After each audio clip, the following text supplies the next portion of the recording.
Time is running tighter than you realize, and while your eyes scan for visible danger, there were unseen traps forming in the shadows, strategic, calculated, and cold. You didn't even notice how close the edge was beneath your feet, but I did. You thought you were just tired, but your spirit was being slowly drained by forces aiming to destroy what I placed inside you. The atmosphere around you shifted in a way that alerted heaven. I couldn't wait for you to notice. I couldn't allow another minute of delay because the assault launched against you was silent but deadly. So I moved. I activated a rescue that bypasses your understanding and overrides the timeline you expected. I didn't wait for permission or agreement from the world. I stepped in with the authority of the one who created it. You must understand this now. I have intervened not because you were weak, but because the war against you was wicked. I have sounded an emergency alert in the spiritual realm. Angels have been dispatched. I have rerouted timelines, assigned reinforcements, and shaken systems to reroute your deliverance. This is not symbolic. This is literal. My plan is now unfolding in real time. I couldn't afford for you to miss another sunrise in suffering. I have watched what tried to suffocate your destiny from behind the curtain, and now I tear that curtain down. The rescue isn't coming, it has already begun. Don't look for signs in the sky. Watch for changes around you. I have already shifted people, realigned opportunities, and stirred the one I'm sending. You didn't just cry for help. Your soul screamed, and I heard it in my throne room. You didn't even have to speak it out loud, your pain was loud enough. While you were questioning if you were being punished, I was preparing someone to carry your breakthrough. This is the moment everything turns. The battle intensified because deliverance got close. You survived the worst. Now, what I've started will not be stopped. They celebrated your silence, mistaking your quiet for surrender. They thought they had boxed you in, convinced they'd cornered you into a place you couldn't escape. But I was never far, never idle, never uninvolved. While they plotted, I planned. While they whispered their curses in back rooms, I thundered declarations of life over your name in heaven's court.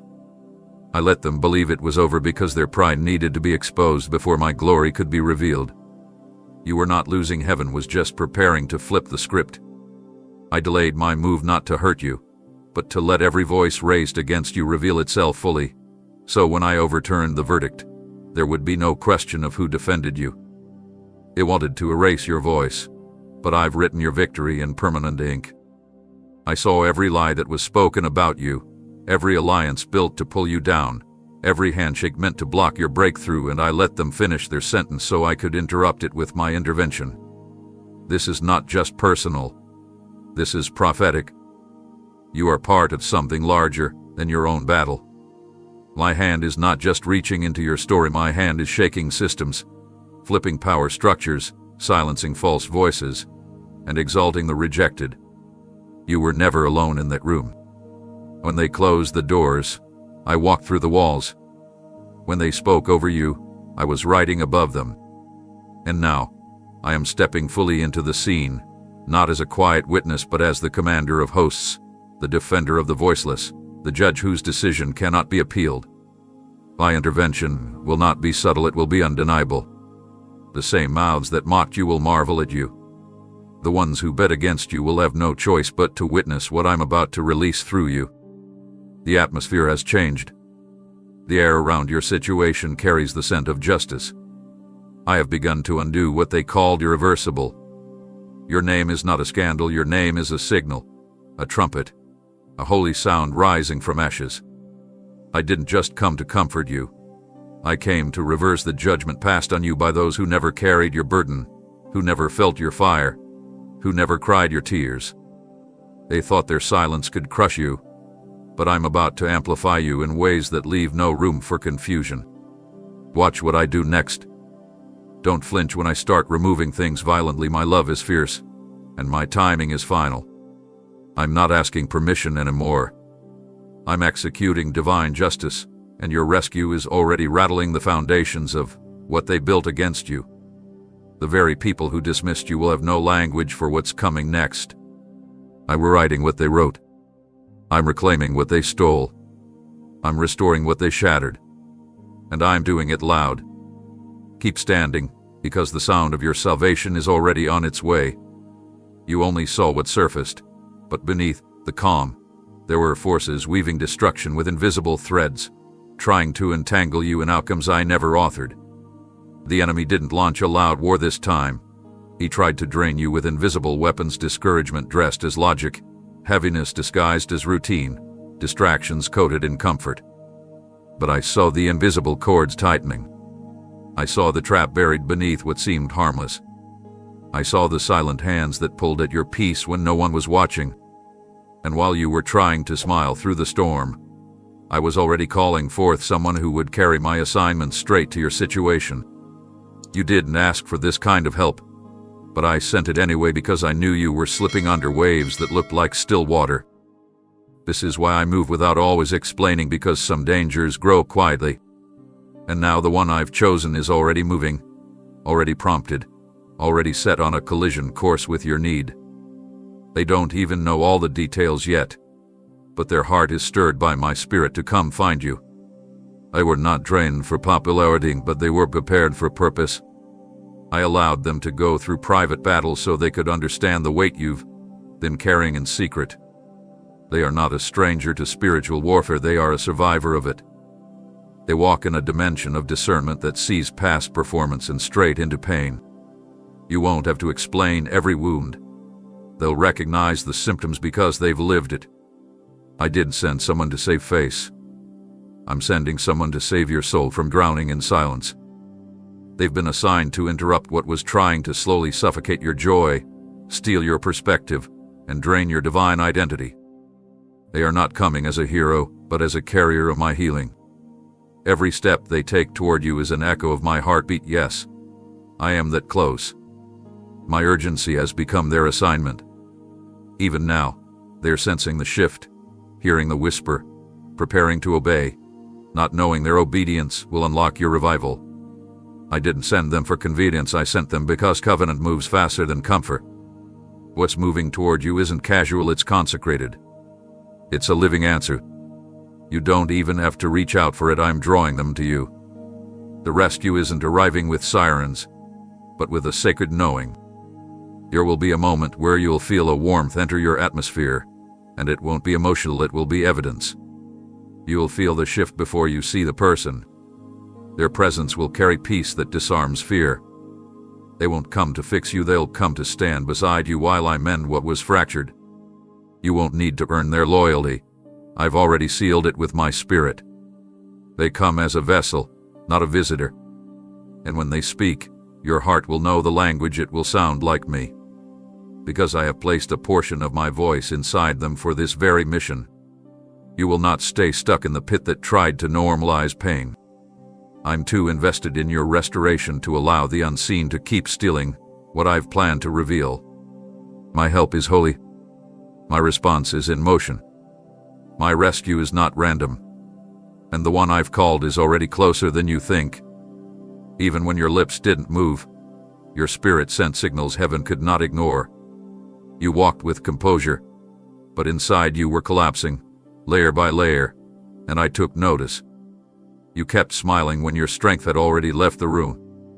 You laughed for others while privately wondering if you could make it another day. I saw the cracks forming beneath your public obedience. You never wanted to admit how much it hurt, how long the ache stayed, or how abandoned you felt in the places where no one checked. But I did. I was near in every breathless midnight. When no one replied, when the world went silent, and the only voice left in the room was fear. You whispered things into your pillow you thought dissolved in the darkness, but they rose to me like incense, raw, desperate, and holy. I didn't mean perfect words. I didn't ask for eloquent prayers. Your honesty alone activated a chain reaction in the spirit. Even when you were too exhausted to cry, the weight you carried sent tremors into my throne room, and I stood up for you. I didn't wait for a loud intercession. I didn't need a crowd. I moved because I love you too much to let your inner collapse go unnoticed. You may have thought your pain was hidden, but to me, it rang like an alarm bell. I am the God who responds to brokenness, not performance. I interpret tears as requests, sighs as signals, and silence as sacred dialogue. And in your stillness, I heard an SOS. You tried to endure quietly, believing maybe you didn't have the right to ask again. But I didn't see pride, I saw pressure. I didn't see weakness, I saw weight. You were trying to protect others from your unraveling, but I came to protect you. I'm not offended by your collapse. I'm not disappointed in your need. I am drawn to it. I was already moving before you said a word. I knew the pain would eventually overflow, and I've already made provision for the overflow, not to destroy you, but to deliver you. The rescue I'm sending will meet you in your exact location, not the one you post, not the one you pretend, but the real place where your strength ran out. I've synchronized a deliverance that knows your blueprint. The helper I've dispatched isn't just carrying answers, they carry understanding of what language your heart speaks when your mouth stays closed. They are coming because I chose to respond to the parts of you too fragile to explain. This intervention is rooted in compassion, not correction. I'm not here to rebuke your pain, I'm here to rewrite its ending. The place where you thought I was silent was the very place I was preparing a rescue. And while others measured you by your outer expression, I was reading the condition of your inner flame. I saw it flickering, and I refused to let it go out. You are not invisible to me. Your struggle is not a footnote in your story, it's the reason I accelerated intervention. I did not miss the emergency. I'm not delayed. I'm on time to the unseen disaster that almost took your joy. And what I'm about to do will redeem every moment you thought I was quiet. You didn't know I was watching while you sat in that stillness, feeling the weight of being forgotten press against your chest like a stone you couldn't move. Every time you wondered why no one noticed your absence, why no one asked how you were surviving, I was there, counting the seconds, counting the unspoken heartbreaks you swallowed just to make it through another hour. You questioned if you mattered anymore, if your existence had become background noise in a world too busy to care. But you were never a background to me. You are the center of my focus. I never turned my eyes from you, not for a breath, not for a heartbeat. You thought heaven was silent, but heaven was studying every detail of your exhaustion, every flicker of your emotional withdrawal, every single moment your spirit trembled under the weight of being misunderstood. And I waited until your breaking point aligned perfectly with the person I've prepared to reach into that hidden agony. I've seen what it did to you to carry it alone. I watched you lose your laughter one moment at a time, trying to be strong for people who never looked deeply enough to see the fracture lines. And I could not bear it anymore. You are too valuable to let this continue. This is not some random moment of kindness, this is my decisive interruption. I didn't just observe your pain, I recorded it in my eternal memory.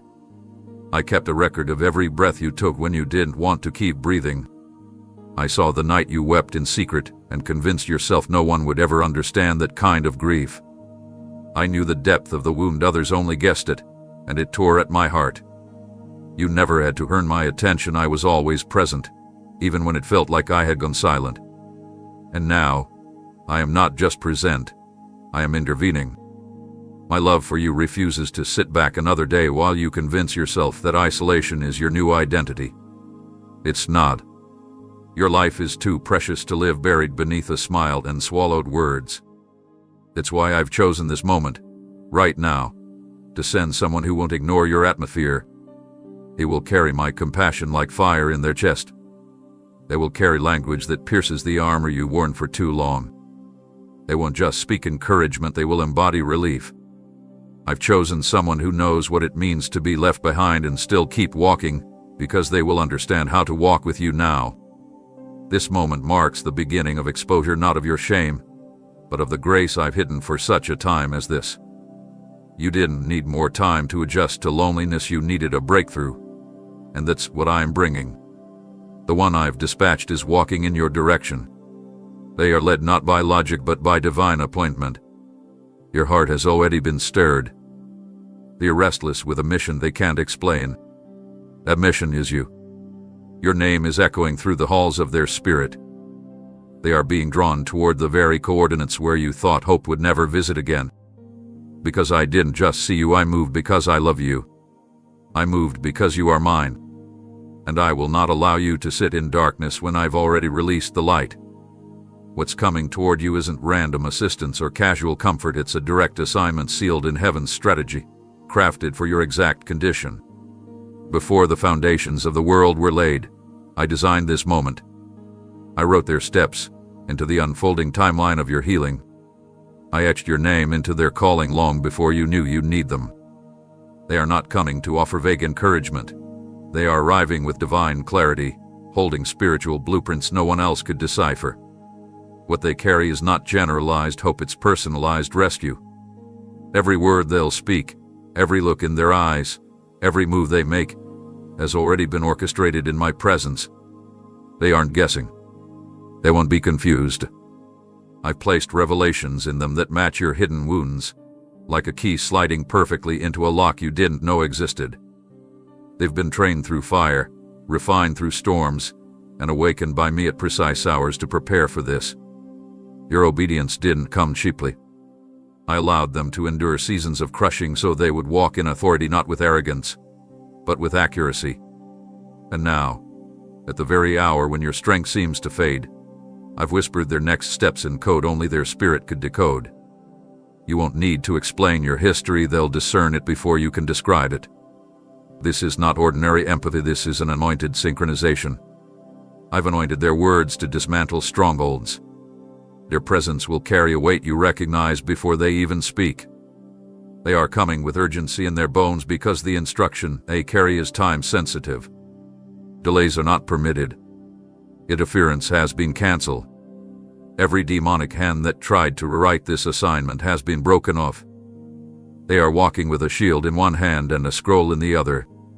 The scroll holds declarations over your destiny that you've forgotten, that others ignored, that the enemy tried to bury. And with every step they take, they're moving closer to the release of those long-held promises. They don't even fully understand the magnitude of what they're stepping into, but I do. Because I sent them. Because I wrote the mission. Because I sealed it with my authority. When you hear their voice, something in your soul will awaken. It won't be emotional noise, it will be sacred confirmation. The questions that have haunted your nights will begin to melt in the light of the truth they carry. They won't need to shout to be powerful.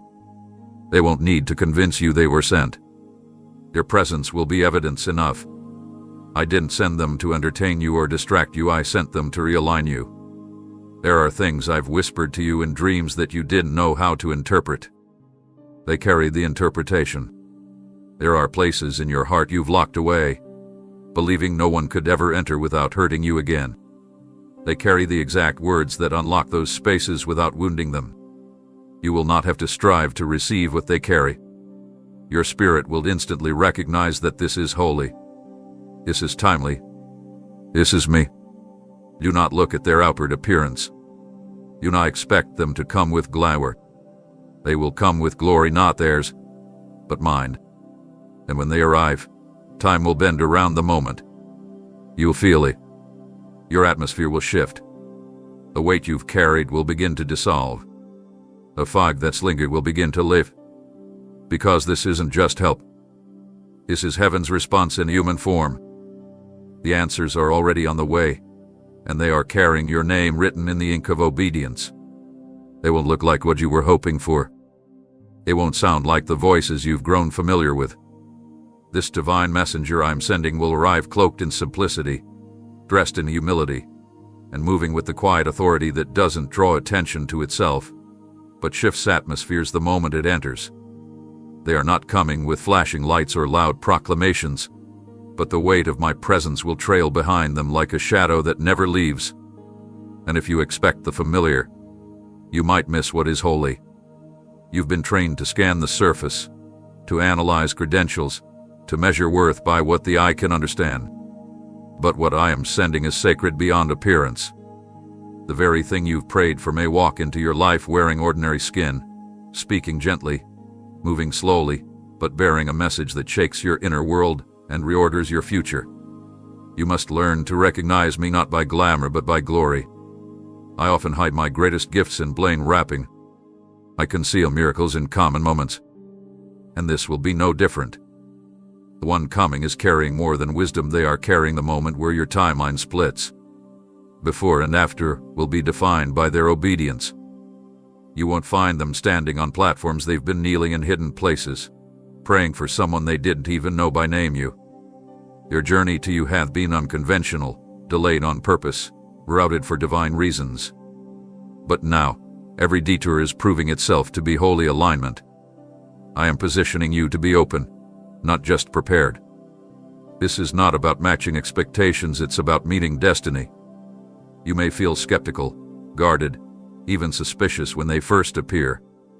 But don't let past wounds talk you out of present answers. Look deeper. I'll confirm their authenticity through peace, not pressure. The weight you feel lifting when they speak is not coincidence, it is confirmation. The stillness you experience in their presence is not just comfort, it's collision with the divine. They will not try to impress you. They're not coming with scripts, they're coming with truth. The truth that's been aching to touch you. You've been waiting for a grand display, but this is a kingdom assignment, not a performance. And when it comes to your rescue, I don't do performances, I do precision. Don't judge their appearance. Don't dismiss their voice. I've wrapped the answer in a package that won't stroke your pride but will penetrate your pain. This is the beauty of my rescue. It requires discernment, not desire. It forces you to lean into me, not just what looks appealing. If you focus on the form, you'll miss the fire. If you cling to control, you'll resist the release. So I'm asking you to trust me here. When they come, it may feel uncomfortable because healing often does. The soul trembles when it meets what it's been secretly longing for. You will be tempted to run back to the familiar because the unfamiliar feels like risk. But the risk is not in welcoming them, the risk is in ignoring what I am doing through them. I will give you signs, quiet but unmistakable. You will see patterns aligning. You will feel doors unlock without force. You will sense an invisible hand removing obstacles that used to stand immovable. These signs will not shout, but they will surround. The one I am sending is not on their own, they are encased in intercession. Their steps are guarded by angelic escort. Every moment of hesitation they've battled was silenced by my voice giving final instruction. Go now. And they are coming. This is not just a meeting, it's a divine appointment arranged on the edge of your breakthrough. Be watchful. Be open. Be ready. The sign is coming, and it won't look the way you imagined. It will look better because it looks like me. Nothing about what's happening to you now is random. You aren't caught in a storm by mistake. You didn't stumble into this moment. Every detail, every twist, every strange timing has been under my surveillance.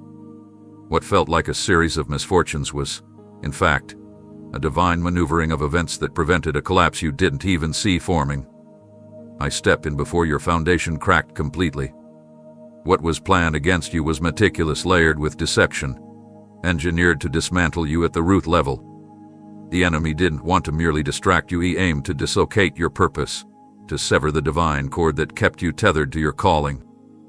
He launched his plot in silence, hoping you'd mistake his sabotage for delay or disappointment. But I watched as it unfolded, and I did not wait for your collapse to begin mobilizing your intervention. I moved before the impact. I interrupted what was meant to unravel your future and replaced it with a divine collision. You are in the middle of a heavenly interception, a moment where my mercy collides with the enemy's malice. This isn't a rescue born from reaction, this is deliverance born from foresight. I saw what they whispered in secret, the manipulations they layered behind smiles, the spiritual traps disguised as harmless decisions, and I slammed my hand down in authority and said, "Not this one. Not now. Not ever." I shifted people out of your life not because you failed, but because their presence was draining your destiny.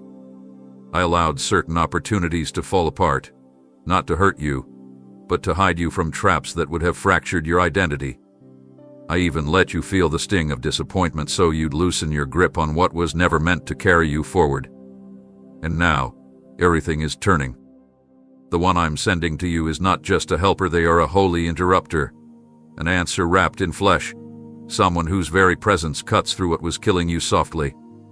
They are arriving in the wake of what the enemy thought was a guaranteed defeat. And what he doesn't know is that every attack has now become the platform for my power to be revealed through you. The breakdown was not the ending it with a decoy.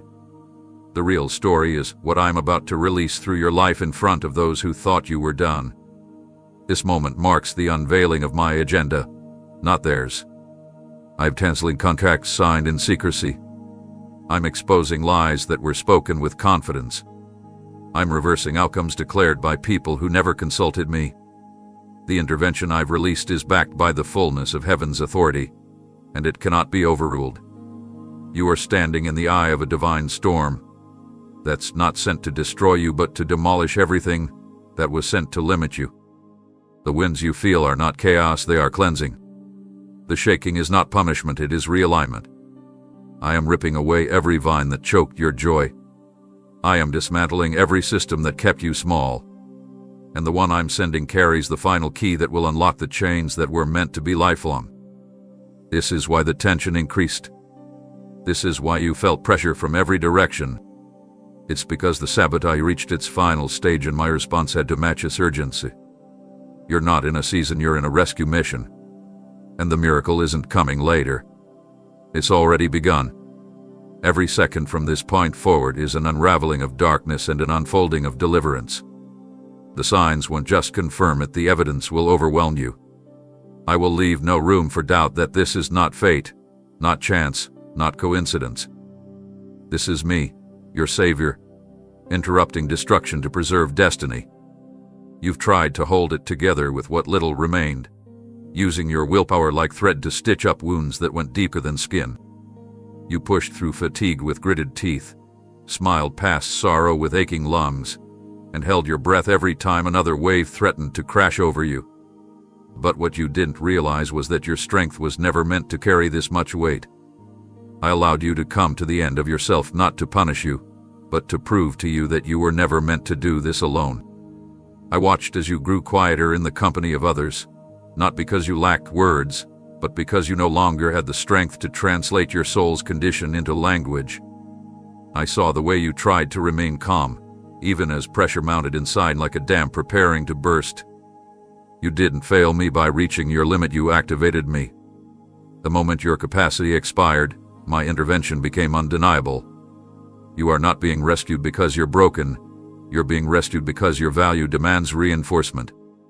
I created you with brilliance, purpose, and glory, not to be buried under invisible burdens, but to stand in freedom and fire. You have fought long enough in the realm of reason. You strategized. You coped. You survived. Now it's time to be lifted. I'm not waiting for you to try again, I'm moving because you can't. And that is not shameful, it is sacred. This is the exact intersection where my power is made perfect, not in your ability, but in your emptiness. You are not weak, you are positioned. You are not losing, you are ready. You are not abandoned, you are about to encounter a force that doesn't come from this earth. I am sending someone whose words will not just encourage, they will realign. They carry not just empathy but impartation. You'll feel it in your bones before they speak. You'll sense the atmosphere shift before their feet enter the room. Because I've filled them with what you've run out of. They carry endurance for your exhaustion, faith for your fatigue, light for your lingering darkness. They have been chosen not for their perfection, but for their proximity to my presence. They've been with me, and now they are coming to you. They are not intimidated by your silence. They will flinch at your questions. They won't shrink from your pain. Because I've shown them what's at stake if you stay stuck. I didn't create you to break beneath this battle. And now, I'm moving on your behalf, not because of what you've earned but because of who you are to me. You are not another number in the crowd. You are a soul I crafted with deliberate detail. Your collapse was never the end game, it was the signal that summoned heaven to lean in, the signal that released my response without delay. The moment you exhaled and said, "I can't anymore," was the very moment I said, "Now I will." I didn't wait for perfect timing. I interrupted your exhaustion with rescue. The one I'm sending is not your crutch, they are your confirmation. They will not make you feel dependent, they will remind you that you are never deserted. You will rise from this, not because you powered through, but because I reached in and carried you through it. My strength is not just available, it is surrounding you. And what you'll feel next is the evidence of a divine hand removing the burden from your shoulders, replacing it with rest that cannot be explained. You are now stepping into the realm of miracles, not because you chased them, but because I chased you. You didn't realize that your whispered desperation was a summons, a cry that split dimensions and summoned action from realms you've never seen. You weren't just praying, you were releasing a decree into the heavens that I, the Lord of hosts, could not ignore. Your soul spoke a language deeper than vocabulary, a frequency of hunger that disrupted the stillness of waiting. You thought your request went unanswered, that it got lost in the noise of this world. But your ache was registered in eternity, your longing catalogued as urgent, your breathless plea for help received as sacred thunder. I have not been still, I have been preparing. And what I have crafted in response is not a random helper, but a vessel I've anointed with language shaped in my own voice. They won't speak opinions, they will echo revelation. They won't bring cliches, they will carry breakthrough. They will speak and your atmosphere will tremble, not because of who they are, but because of the divine force that breathes through their words. I have placed in their mouth not just comfort, but command. What they say will not merely soothe, it will shift. When their voice enters your environment, it won't be familiar, it will be holy. You will feel the weight of eternity behind their tone. You will recognize me not through their volume, but through their veracity. Because I will speak through them as surely as I spoke from burning bushes and empty tombs. This is not exaggeration, it is intervention. You've longed for a word that cuts through confusion, and now it's on its way clothed in human form. They will carry declarations forged in intercession, sharpened in silence, and ignited by divine urgency. What they release won't leave your soul untouched. Your words will find the rooms in your heart you've kept locked and enter with keys you didn't know existed. I have put scrolls in their spirit, words that haven't yet touched the earth, messages that have waited for your moment to be delivered. Your voice is the chariot I've chosen to carry your next instructions. Listen carefully, because I'm not just answering, you're about to hear my heart speaking your name through their mouth. And this won't sound like what you've heard before. It will bypass your mind and land in your bones. You'll know it's me because everything within you will stand still to listen. You won't have to question their source, peace will confirm it before logic can interfere. I'm doing this because I trust you with my sound. You've longed for more than emotional noise, you've craved authentic communication from the throne. And I am delivering it through a messenger who walks softly but carries weight. They don't come to entertain. They come to unlock. They are bringing instruction with the cadence of heaven, timing aligned to your need, an insight carved from encounters with me you've never seen. They will not try to impress you. They will carry no agenda but obedience. I have hidden them until now because your heart was still processing pain. But now, your readiness has been detected, and I've summoned the voice that will meet you where all others left off. They'll speak and shame will break. They'll speak and vision will rise. They'll speak and direction will reappear. This isn't about eloquence. This is about presence. When they speak, it will feel like I've stepped into the room because I have. Through them. For you. You asked me to speak and I am. Not from a distance. Not in a dream. But through someone whose voice has been refined just for this moment. Your situation didn't go unnoticed by the kingdom. While chaos surged around you like a flood threatening to swallow the last piece of hope you held, angels stood in alert formation, and the court of heaven was informed of every wave that tried to crush your spirit. I didn't just observe it, I responded. The intensity you've been feeling is not just earthly pressure, it's spiritual movement. Heaven hath been activated on your behalf. The tremors beneath your circumstances have been traced, and divine protocols have been issued to dismantle what was sent to destroy you. I watched as the darkness closed in, as confusion tried to mimic clarity, as anxiety paraded as logic. But I also saw your resistance. I saw how you still called my name, even with trembling hands and a weary voice. That one whisper from your spirit carried more weight than the noise of 1,000 storms. And because of it, I launched something unstoppable. This is not a passive observation of your crisis, this is a holy invasion. You've been surrounded, yes, but not abandoned. You've been pressed, but never discarded. What tried to ground you has now triggered a divine counterstrike. I've released orders to override what the enemy scripted. Angelic forces are moving not just to protect, but to recover territory, recover peace, recover joy, recover time. Every delay you suffered has been reviewed, and every loss is now being weighed on scales not governed by this world. I am stepping in with justice where injustice grew like thorns around your progress. I'm not merely patching the broken places, I'm rebuilding what the storm tried to erase. You may not have seen the full force of it yet, but you'll begin to feel the atmosphere change. You'll start noticing interruptions in the patterns that once strained you. The cycle of almost but never is being shattered.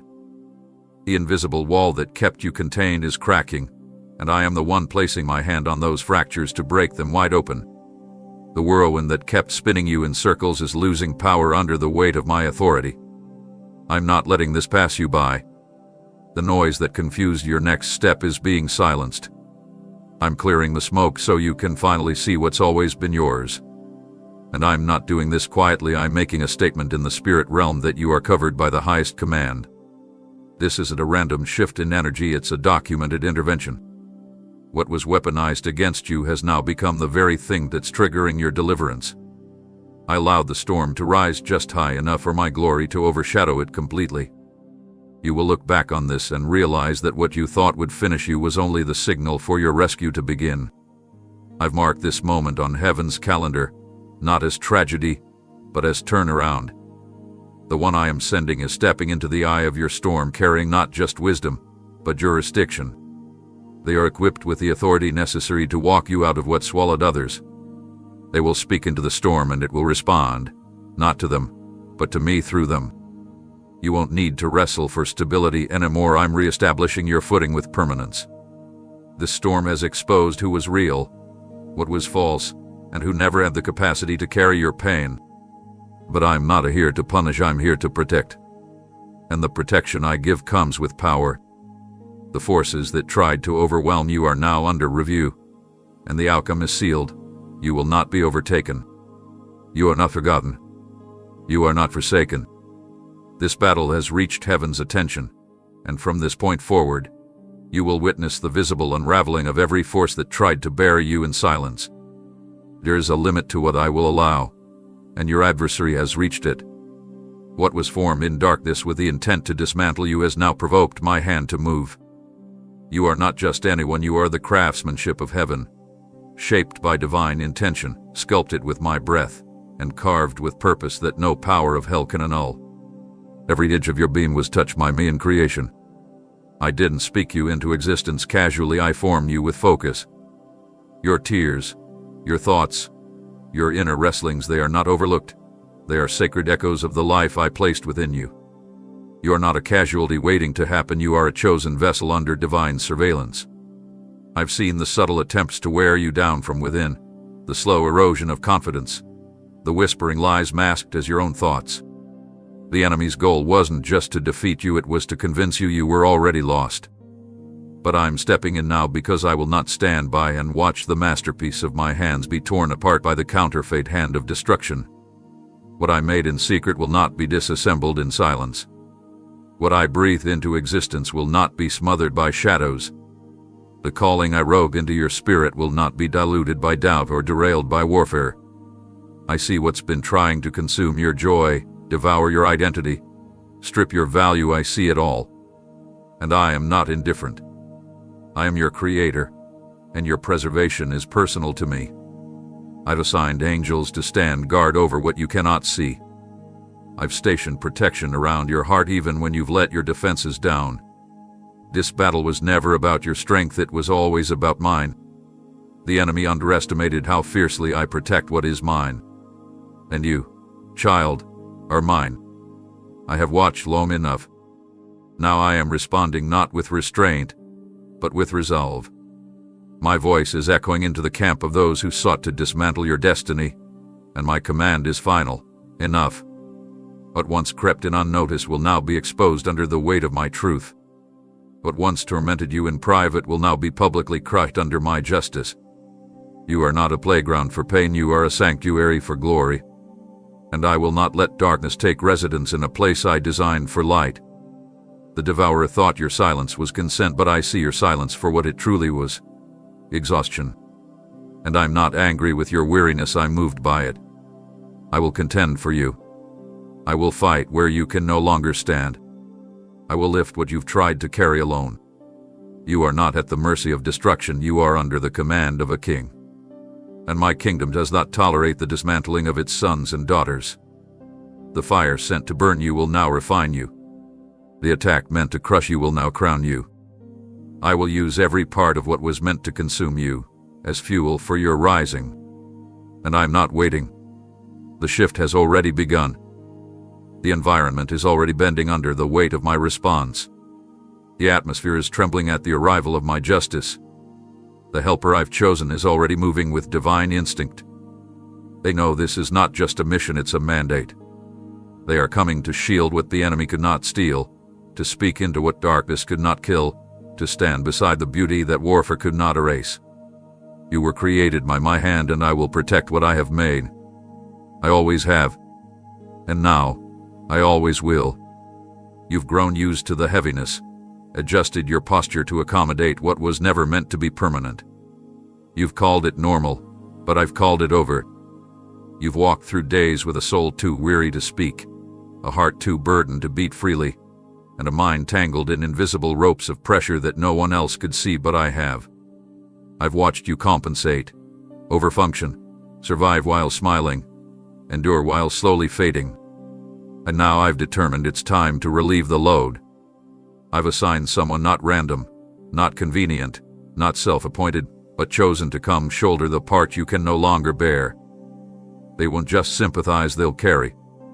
They'll meet you in the trench without flinching, because they've been in one too. They've learned what it means to stand in shadows without losing their light, and now I've instructed them to walk toward yours. The journey to this moment hasn't been easy for them either. They fought private wars, cried unseen tears, and waited for my timing with trembling trust.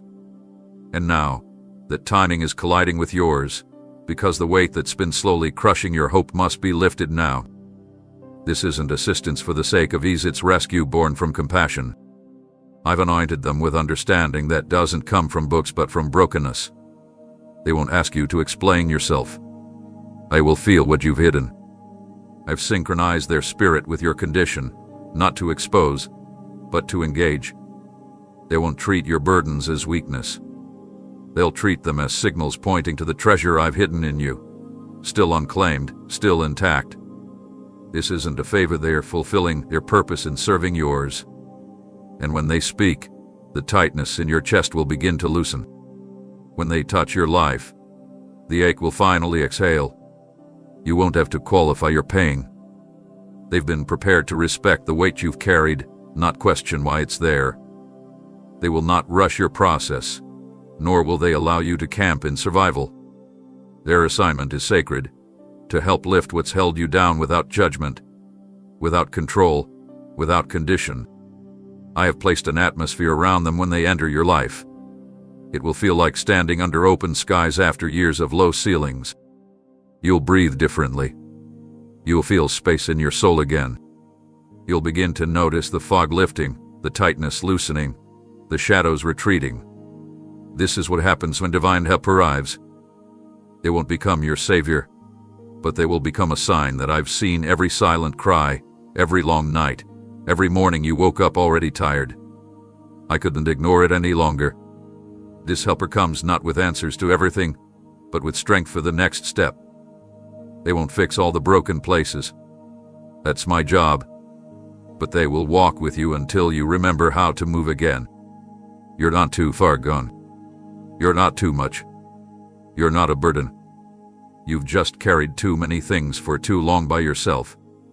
And now, by my command, Someone is coming to help you lift it. Not because you failed, but because you are worth fighting for.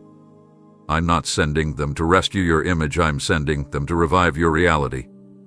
You are not called to collapse under pressure. You are called to rise in power. And the help I'm sending is the beginning of that rising. You will no longer have to pretend you're fine. This is your permission to be carried for a while. Not forever, just until your wings remember how to fly. Everything that once stood in the way is now being removed with finality. Obstacles that resisted you for years are being dismantled, not by human effort, but by divine order. This moment has been authorized by heaven, and the forces that delayed your help are now retreating under the weight of my command. My angels have been dispatched, not just to protect but to prepare.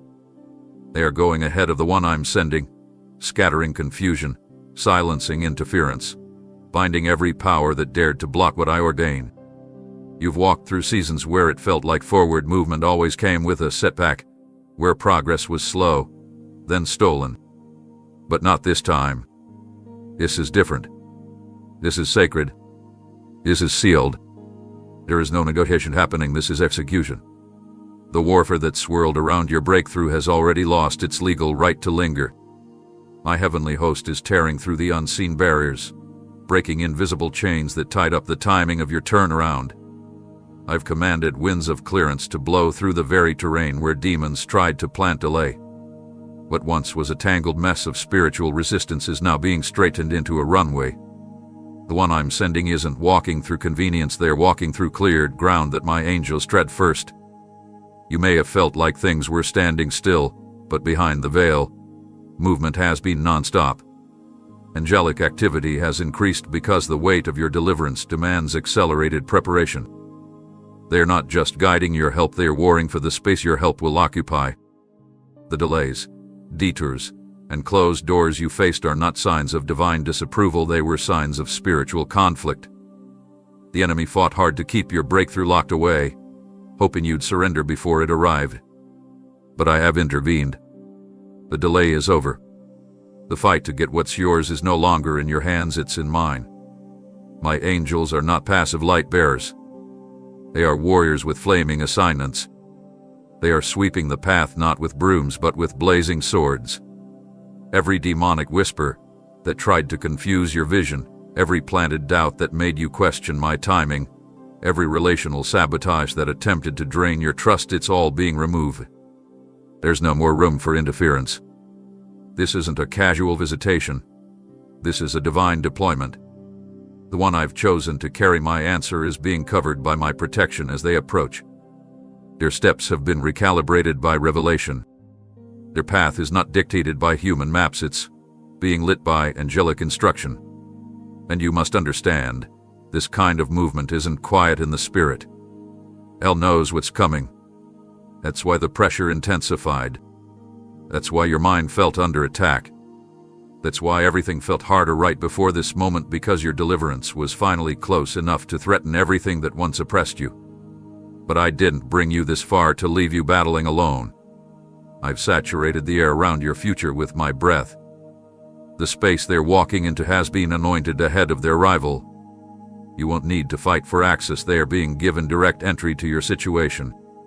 I am orchestrating a collision between your need and my solution, and I'm not letting anything get in the way. Not fear, not pride, not distraction, not spiritual resistance. Every barrier is bowing to my sovereignty. And the reason I'm doing this with such urgency is because time can no longer be wasted. You waited long enough. You've paid the price in endurance. Now it's time for movement. Now it's time for divine intersection. What's coming is not late. It's not early. It's exactly on time because I sent my angels to make sure of it. They are clearing what your hands couldn't, moving what your prayers touched but couldn't lift. You are not being overlooked. You are being fought for. And the victory already sounds in the distance. What's approaching you now isn't a surface-level solution or a temporary patch for permanent wounds. This is a holy deployment, a mission calibrated in precision and urgency.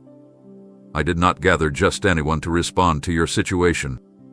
I have appointed someone who has been saturated in my presence, trained in the shadows of their own battles, and entrusted with sacred insight tailor-made for what you're walking through. They are not arriving empty-handed.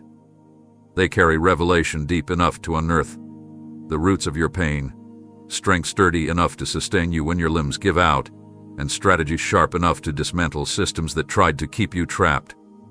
Their wisdom isn't from textbooks or theory, it's forged from the flames I walked them through. Their life is their credibility, and their scars are their certificate. They've been through a furnace and emerged carrying blueprints not for survival, but for resurrection. You had advice before. You've heard words before.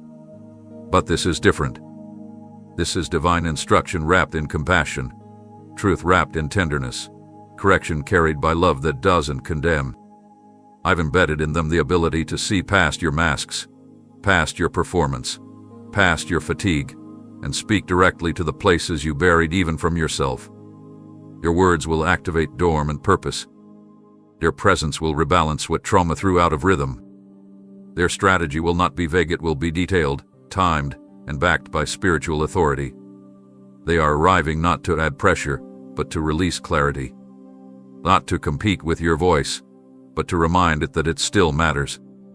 This kind of rescue does not arrive rushed or random, it arrives righteous, sent on the exact day darkness assumed you'd finally give up. What I've placed in their hands is potent. They carry oil, not opinions.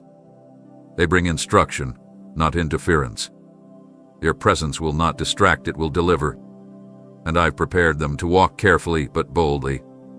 They will not barge into your life, they will knock gently, and your spirit will recognize them before your mind can explain it. There will be a moment of collision where your inner chaos will be confronted not harshly, but wholly. And in that moment, their strategy will begin to pour out, not as commands, but as keys unlocking what you thought was sealed for good. They've been equipped to see through confusion and identify patterns you didn't know you were repeating. This is not behavior modification. This is breakthrough movement. This is not therapy. This is transformation. You will not have to perform for them. They are not impressed by titles or intimidated by brokenness. They are sent for one thing: to deliver the next phase of your awakening. I chose them because they have survived what others drowned in. I chose them because they carry authority born in obedience. I chose them because they listened to me before speaking to you. And when they open their mouth, it will not sound like correction, it will sound like alignment. This isn't about fixing the past, it's about unlocking the future. What they release will not be optional. It will be catalytic. You will feel things fall off of you that you didn't know were attached. You will experience freedom, not as a theory, but as a tangible shift. I didn't call you into this season to let you collapse, I called you to encounter clarity that rearranges everything. And the one I'm sending has already been immersed in my mind. They come with maps for the roads you've been walking in circles. They don't just bring help, they bring heaven's plan, and the timing of their arrival will confirm that this is not a coincidence. This is not a guess. This is a strategic rescue, and you are the reason it's been released. You won't need a sign in the sky or a prophetic confirmation from someone else. You won't even need to ask, "Is this the one you sent, Lord?" Because peace will answer for them before they speak a word. When they step into your atmosphere, what's been turbulent within you will begin to settle, not because circumstances change instantly, but because something inside will suddenly feel safe again. And safety will come from comfort. It will come from alignment. What I'm sending isn't loud in volume, but it is thunderous in authority. Your presence carries my signature, subtle to the senses but undeniable to the soul. When they arrive, fear will begin to unravel, and the storm inside your chest will begin to dissolve without explanation. They are not coming to impress you, they are coming to reintroduce you to peace. Not temporary relief that fades after a conversation, but peace that anchors your identity and stills your inner storm. They are not peace keepers, they are peacemakers. They carry stillness not because they've avoided chaos, but because they've survived it and learned how to carry my calm in the midst of confusion. You'll feel it when they look you in the eye, the way the anxiety in your bones will start to ease, the way your thoughts will slow, the way the need to defend yourself will quietly fall away. This is how I confirm my presence, not through noise, but through rest. Their arrival will demand your attention, it will disarm your fear. I've trained them not just to speak life, but to carry a stillness that arrests what has kept you on edge for far too long. They have walked through their own fires and didn't just survive, they absorbed my presence through every flame. And now, they carry that presence into the places where you've been searching for breath. You've been surrounded by activity, by advice, by agendas, but none of it brought real peace. This will be different. You won't feel the pressure to explain your pain when they're near, because they'll already know what words can't say. Their nearness will feel like stepping out of a storm into warm light. And you won't be able to explain it to others, because peace doesn't always make sense, it just makes everything different. That difference is me. That shift is my fingerprint. I've prepared them not only to enter your world, but to carry my presence into it like a balm. And what has been wounded by chaos will begin to heal in stillness. They are not coming to stir your emotions, they are coming to restore your foundation. The false peace you've gotten used to, the kind that depends on everything going right, will be replaced by the real thing, the kind that holds you steady even when everything still looks uncertain. They're not bringing the absence of trouble, they're bringing the presence of truth. And when that truth enters your space, everything trying to masquerade as stability will be exposed. You will no longer confuse numbness with calm. You will no longer settle for quiet that lacks substance. The moment you meet them, you'll realize that what you were craving wasn't just relief, it was refuge. And they bring that because they've been in my refuge themselves. They won't panic when you pour out your truth. They won't flee when you open up the depth of your ache. Their peace won't be shaken by your mess, because their peace was born in surrender. And they'll teach you not by lecture, but by living example how to live from that peace too. This isn't about making you feel better. It's about anchoring you in something unshakable. I am not sending a temporary distraction. I am sending a living testimony that peace isn't a feeling, it's a person. And when they show up, you will feel me in the room with them. Don't expect a grand entrance or dramatic revelation. This one is arriving clothed in quiet strength, in humility wrapped in sacred assignment. You've been surrounded by so many voices lately, opinions tossed like waves on an unsettled sea, and those echoes have only increased the pressure within you. The overthinking, the worry, the cycles of doubt that wake you up at midnight, all of it has been feeding a fear that's grown far louder than it ever should have. But now I am sending someone whose silence will speak louder than your chaos. They carry a stillness that doesn't beg for attention, but commands the atmosphere with a peace you didn't know you needed. They're not coming to prove anything. They're coming to be something, an embodiment of my assurance, my steadiness, my unwavering presence.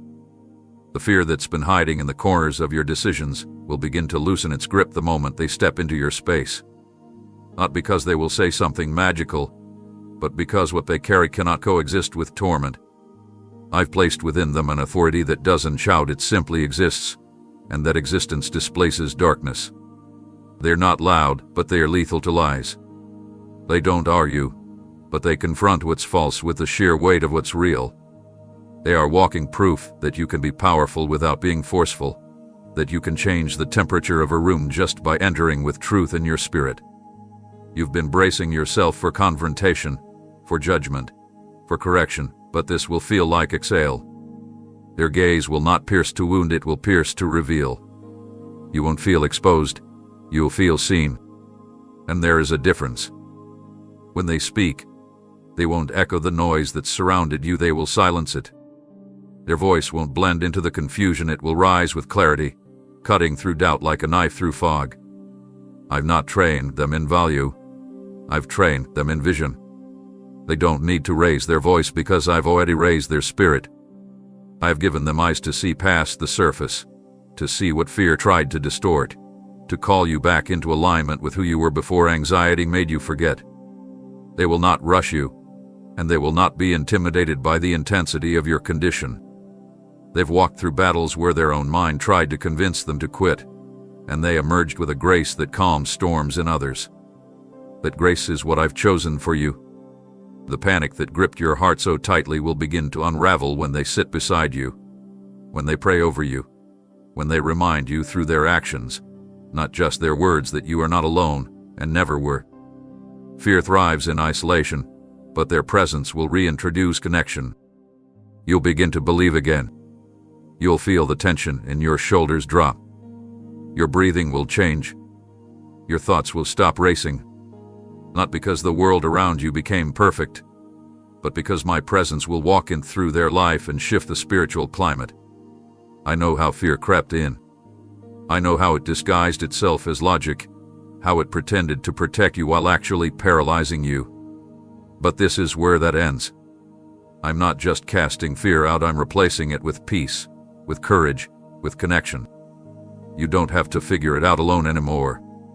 I'm not asking you to be strong, I'm sending someone strong to stand beside you.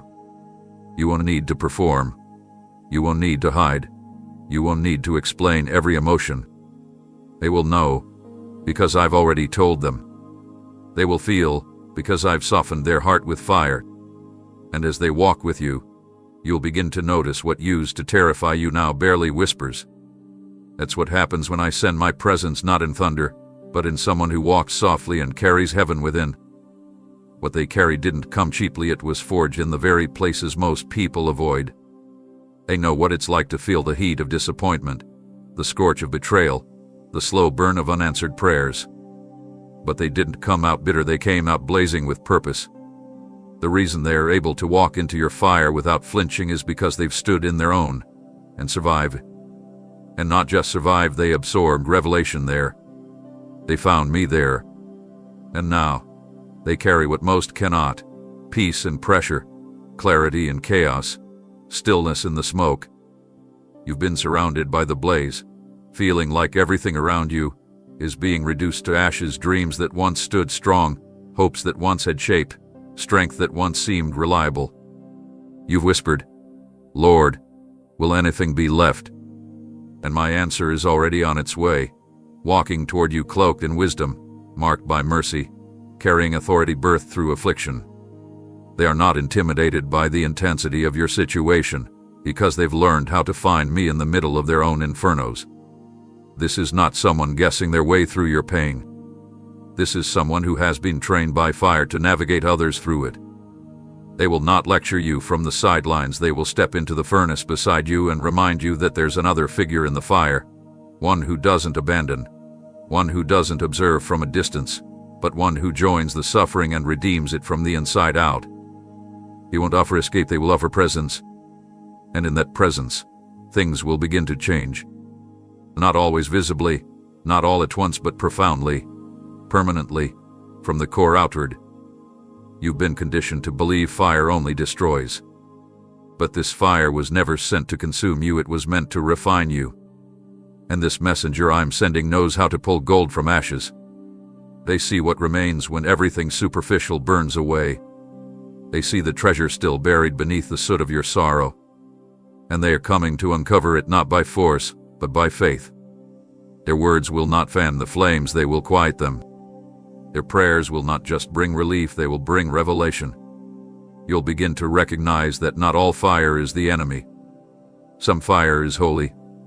Some fire is surgical. Some fire is purposed to expose what chains were hiding beneath polished appearances. And this, what you've been walking through, isn't the end of your story. It's the ignition of your becoming. The one I'm sending carries oil to anoint the places that have been burned raw. They won't avoid your wounds, they'll honor them. They won't ask you to rush past your pain, they'll walk at your pace, speaking life with every step. This is the rescue I designed, not to pull you from the fire prematurely, but to walk you through it into transformation. They won't ask you to pretend. They won't ask you to perform. They will simply hold up the mirror of truth and let you see yourself not as damaged, but as delivered in process. They carry language that will articulate what your tears have been trying to say. They carry insight that will help you interpret the season that tried to confuse your identity. And most of all, they carry my spirit, the very presence that turns furnaces into sanctuaries. You won't come out of this reeking of smoke, you will come out shining with a radiance forged in holy fire. This is not the end. This is the middle of the miracle. And the one I've sent is stepping into your fire, not to pull you out in haste but to walk you out in victory, one sacred step at a time. You've walked through the same hallway too many times, doors that looked new but led to old places, decisions that started with hope and ended in familiar frustration. You've cried, "Why does this keep happening?" And I've heard the question rise like a desperate echo, wrapped in shame and exhaustion. But what you haven't seen is that these cycles weren't about your failure, they were signals of a deeper spiritual entanglement that needed divine intervention. You were never lazy. You were not stubborn. You were bound in places that human effort could not touch. Patterns don't break because of willpower alone. They break when authority enters. And that's why I'm sending someone who carries more than encouragement. They carry keys. Not keys made of advice, but spiritual tools forged through obedience and revelation. These aren't ordinary keys, they are specific to the locks that have kept you looping in places of false starts, emotional exhaustion, relational sabotage, and internal conflict. They've seen these chains before, and they know how to identify the root, not just the symptoms. You've been trying to fix what only freedom can heal, and freedom requires access. The one I'm sending has access not to manipulate, but to liberate. They've walked out of their own cycles, not perfectly, but persistently, and I taught them how to dismantle strongholds without shame. They are not coming to shame you for your patterns, they are coming to partner with you to end them. They are fluent in the language of breakthrough. They won't flinch when you reveal your frustration, nor will they minimize the battles that wear you down daily. They know how heavy it is to carry repetition that doesn't lead anywhere. And they carry blueprints that you haven't seen, maps to paths you didn't know existed. They will speak with authority, not volume. They will act with compassion, not pity. Their words will unlock mental prisons. Their prayers will tear down spiritual barricades, and their presence will create space for healing to flow where cycles once ruled. I have not only given them discernment, I have given them timing. They are arriving exactly when your exhaustion threatened to turn into resignation. You've come close to settling, almost convinced yourself this loop was your portion. But I refused to let you live in a loop when I designed you for legacy. You were never meant to orbit the same pain endlessly. You were never meant to repeat what your bloodline couldn't break. I have chosen you to end what began before you were even born. But I also knew you'd need help. That's why this isn't just encouragement, it's rescue. I'm sending someone who carries what you need to interrupt the inertia. They will recognize the cycle the moment they see it, not because they are wise on their own, but because I've opened their eyes to see with spiritual precision. You will no longer be controlled by invisible patterns. You will no longer rise only to fall again. This is where it ends. This is where it breaks. Not because of force, but because of alignment. They will not force their way in, but if you let them close, you will feel the cycle begin to lose its grip. I am doing this because your destiny requires movement. Your purpose cannot afford another round of delay. And your identity has already outgrown this rotation. I'm calling you into rhythm, not repetition. I'm calling you into progress, not paralysis. And the one I've called is already walking toward you, keys in hand, fire in their spirit, and freedom in their footsteps. Prepare your heart to receive them not as a crutch, but as a confirmation that I've seen every silent battle. You are not stuck. You are not cursed. You are not forgotten. You are in the middle of a divine intervention, and the locks that held you are about to hear the sound of unlocking. You've tried to build wholeness from fragments, to stand tall with broken beams in your foundation. You've used what you had, and I've honored it, but I never asked you to do it alone. There have been pieces missing, not because you failed to find them, but because they were never meant to come from your own hands. There were gaps only grace could fill, voids shaped specifically for divine supply. And now, I'm sending someone whose very presence will reveal that what you thought was lost has only been waiting for the right carrier to arrive. They don't come to add to your load, they come to restore what was stolen, forgotten, or never given to you in the first place. You've learned how to survive with half your strength, how to show up while missing core parts of your confidence, joy, and trust. But I never meant for you to function while fragmented.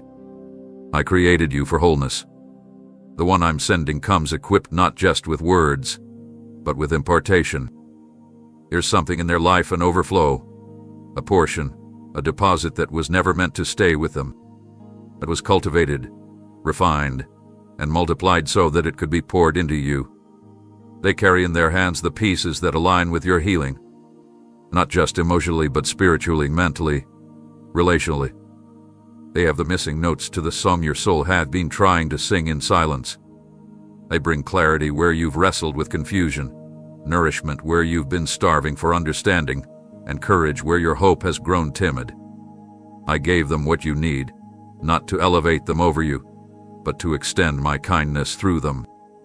This is how I build the body. I let one carry what another can't reach, and when they meet, restoration begins to take shape. Don't resist them out of pride or fear. You've protected yourself so long, you've forgotten what it feels like to be poured into without expectation. But this is different. They are not coming to take from you. They are coming to deposit. Your oil is not for sale. Their wisdom is not transactional.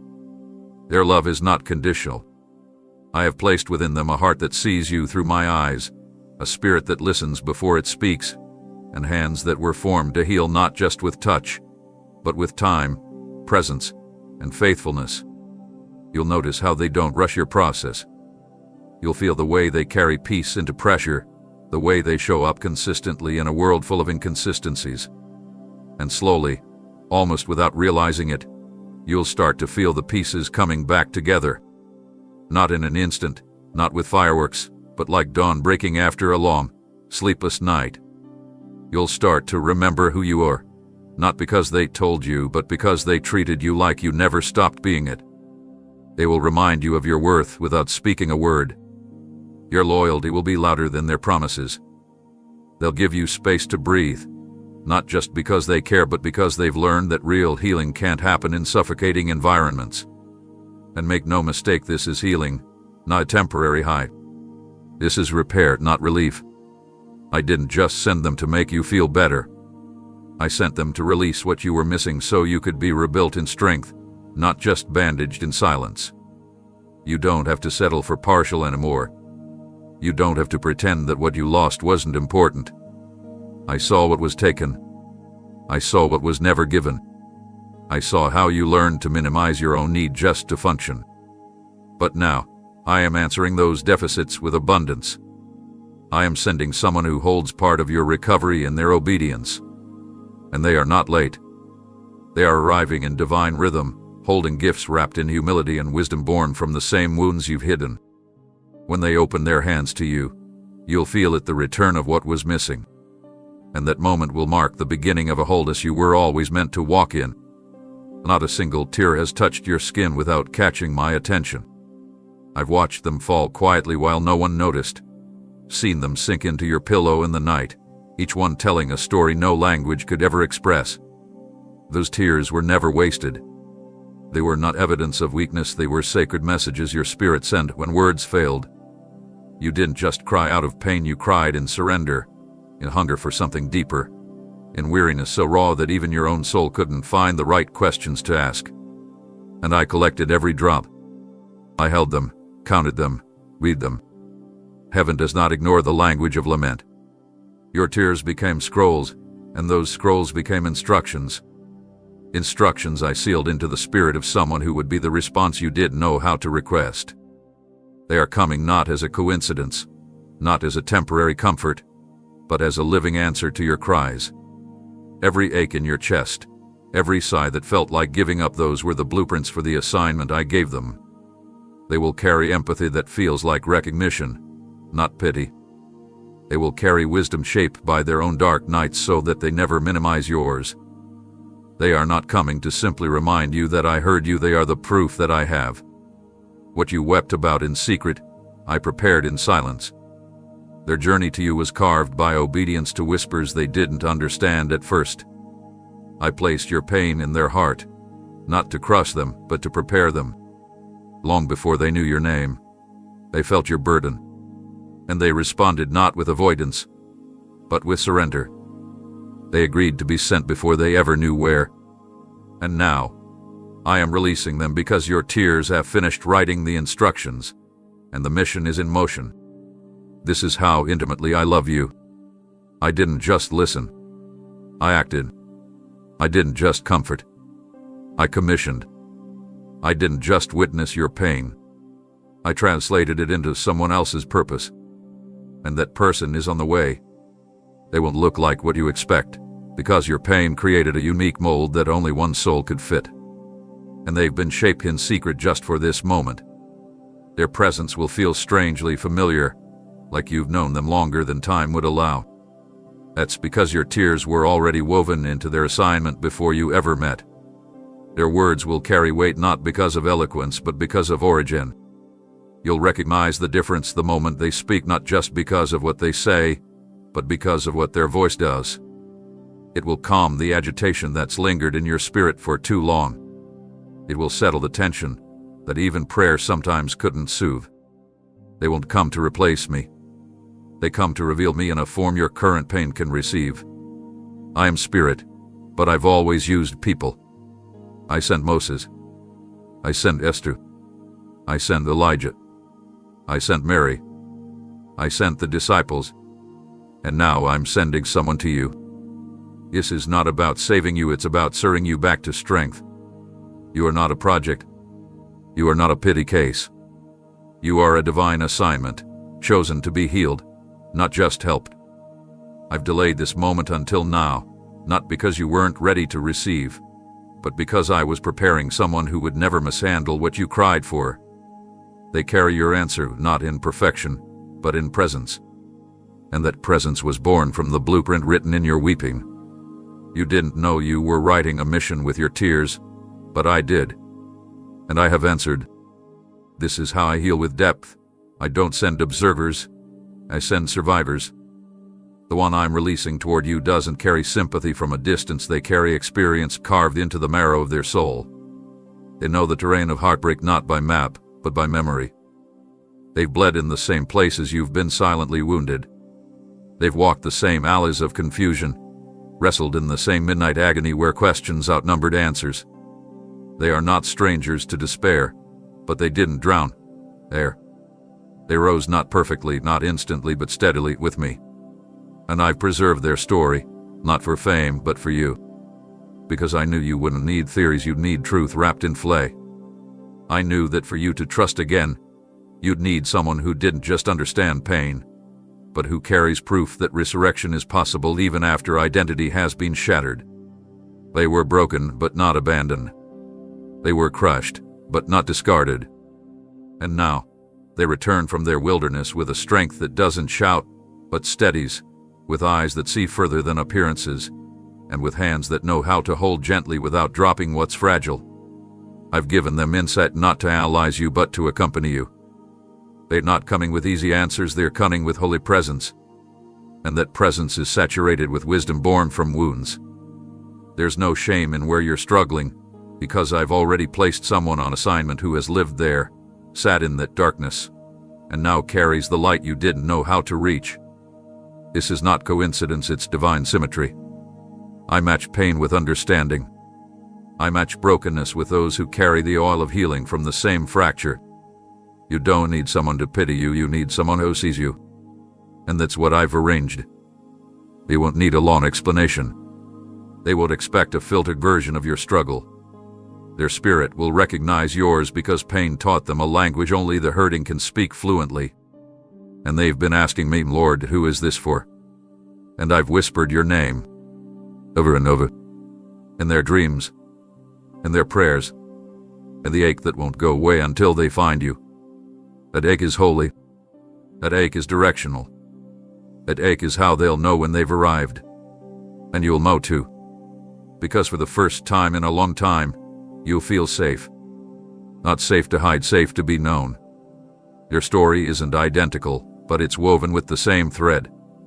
And what you feared would isolate you will become the bridge that connects you. I've always been a God who redeems suffering not by erasing it, but by using it. I do not waste what hurt you. I transform it into healing for someone else. And now, someone else's healing will become your doorway into hope again. You're not alone. You were never too far gone. You didn't mess up beyond my ability to restore. The very evidence of that truth is now walking toward you, full of history and humility, unshaken by your process, unwavering in their mission. I chose them because they would never look down on you. I chose them because they carry the same scars you've been hiding. And they carry them openly, not as badges of shame, but as banners of survival. They are the embodiment of my mercy in motion. You've cried for someone who would just get it, someone who wouldn't flinch at the depth of what you've carried, someone who wouldn't rush your journey or recoil from your truth. And I heard that cry, and I answered with someone shaped by fire, softened by grace, and armed with peace. You will not be misunderstood this time. You will not be overlooked. I'm not just sending someone who knows theology, I'm sending someone who knows pain and victory, someone who remembers what it's like to be where you are and who will walk with you every step until you remember how to walk again too. You won't need to hide what hurts. You won't have to sanitize your story to be accepted. The one I'm sending knows how to walk through pain without needing to dissect it. They won't analyze your trauma like a project.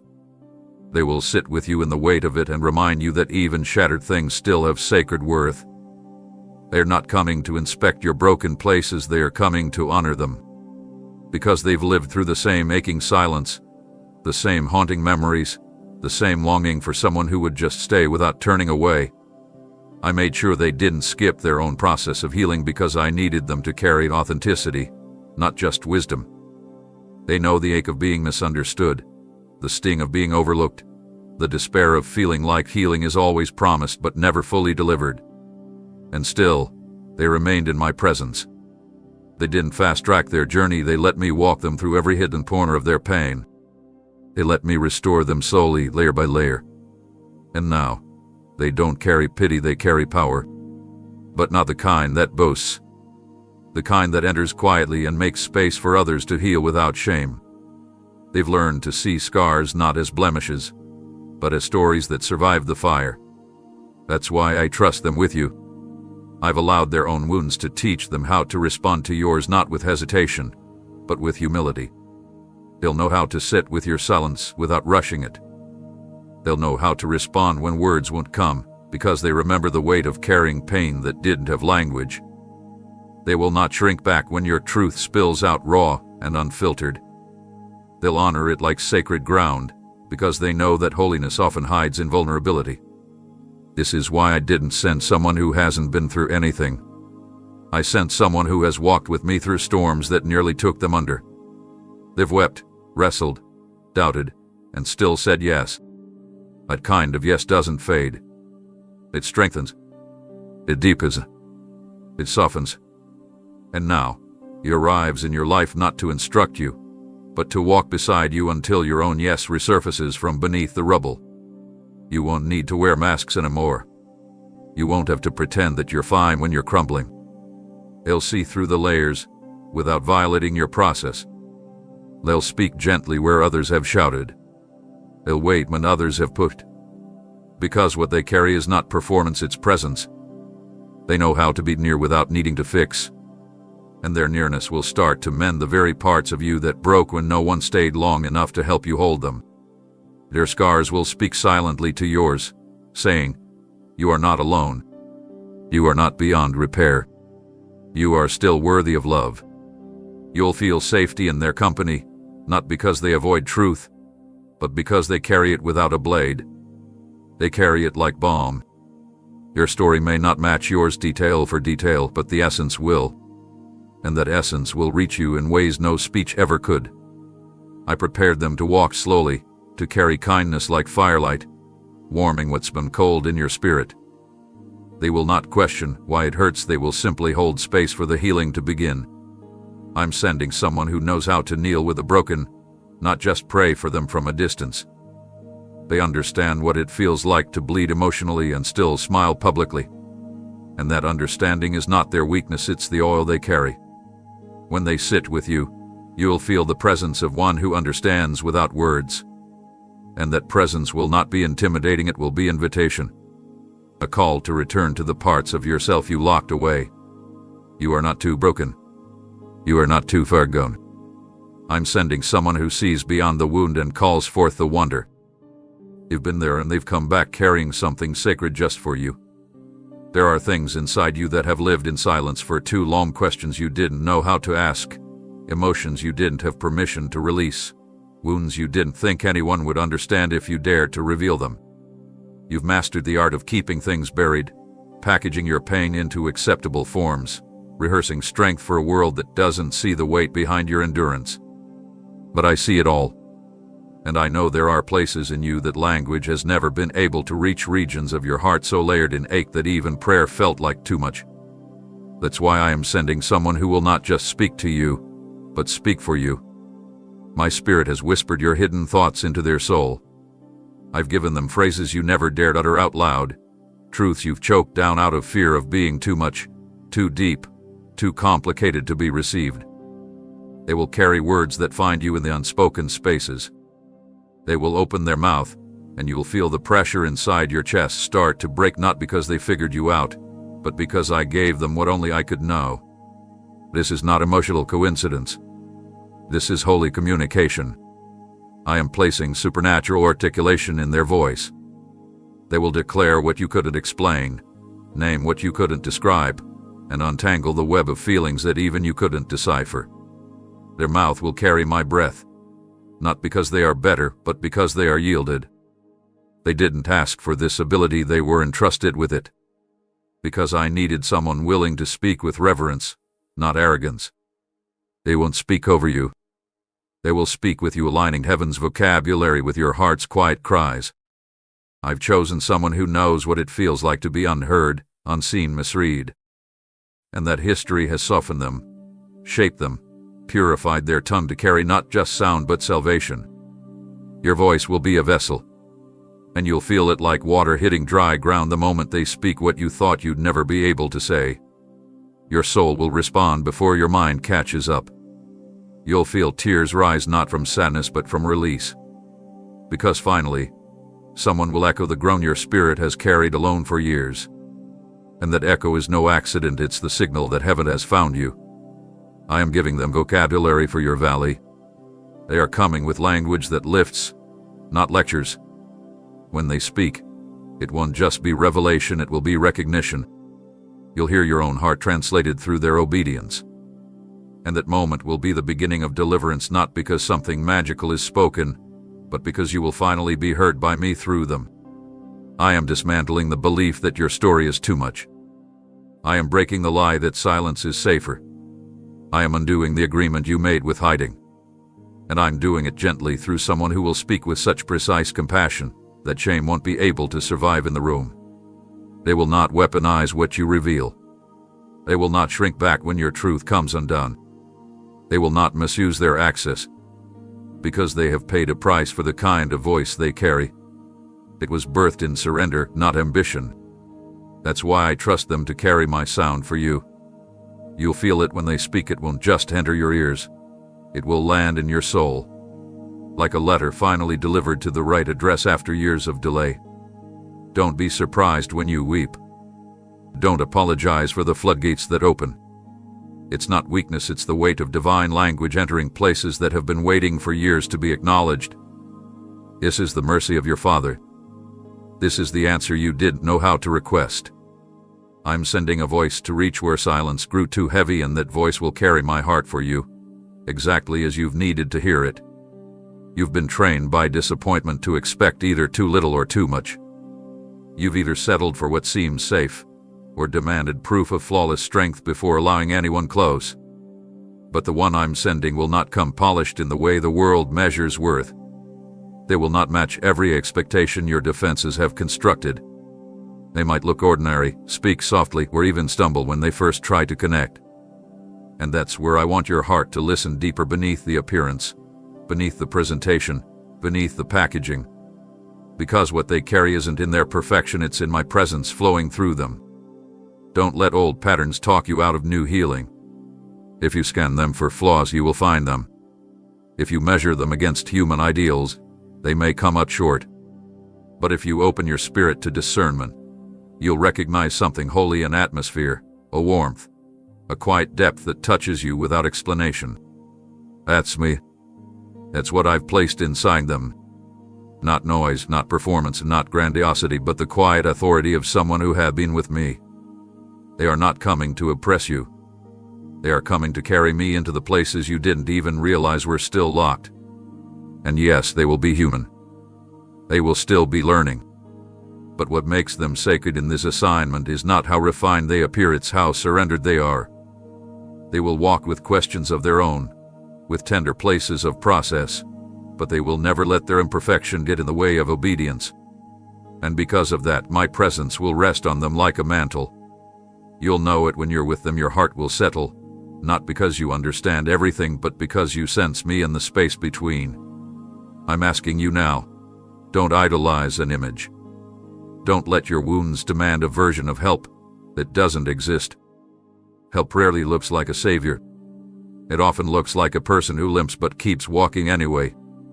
This is who I'm sending. Someone who doesn't pretend to have all the answers, but knows how to find me when they don't. Someone who doesn't need the spotlight, but shines with a light that doesn't go out in storms. Someone who listens more than they speak, prays more than they post, and shows up even when it's inconvenient. Your strength isn't in being flawless, it's in being faithful. You won't feel small around them. You won't feel examined. You will feel safe, because their humility will make room for my spirit to move freely between you. I didn't call them because they were the strongest. I called them because they were willing, and their willingness unlocked grace for your restoration. If you wait for perfection, you'll miss what I've anointed. If you expect performance, you'll overlook presence. And I don't want you to miss this. I am asking you to look deeper. Let your spirit pay attention to the fruit, not the frame. Watch how peace follows their footsteps. Watch how clarity returns when they speak. Watch how fear loosens its grip when they pray, not because their words are dramatic, but because they carry authority that only comes from surrender. They will not demand your trust, but they will earn it, moment by moment, simply by being consistent. And that consistency will begin to undo the lies that told you no one would ever stay. They will not rescue you, but they will remain with you while I do. They won't fix your past, but they will remind you that you still have a future. This is the person I have chosen. Not perfect, but present. Not flawless, but faithful. And if you can see me in them, you'll begin to see me in you again. Because this is how I heal, not through polished performances, but through presence. Mine, theirs, and eventually, yours, rediscovered, renewed, and restored in the space where love replaces perfection, and grace becomes the greatest gift. What was coming for you had such divine importance that hell itself attempted to interfere. There were delays you didn't see, distractions you didn't detect, and spiritual battles you didn't feel, but I saw them all, and I refused to allow obstruction to stand between you and the one I've anointed for this moment.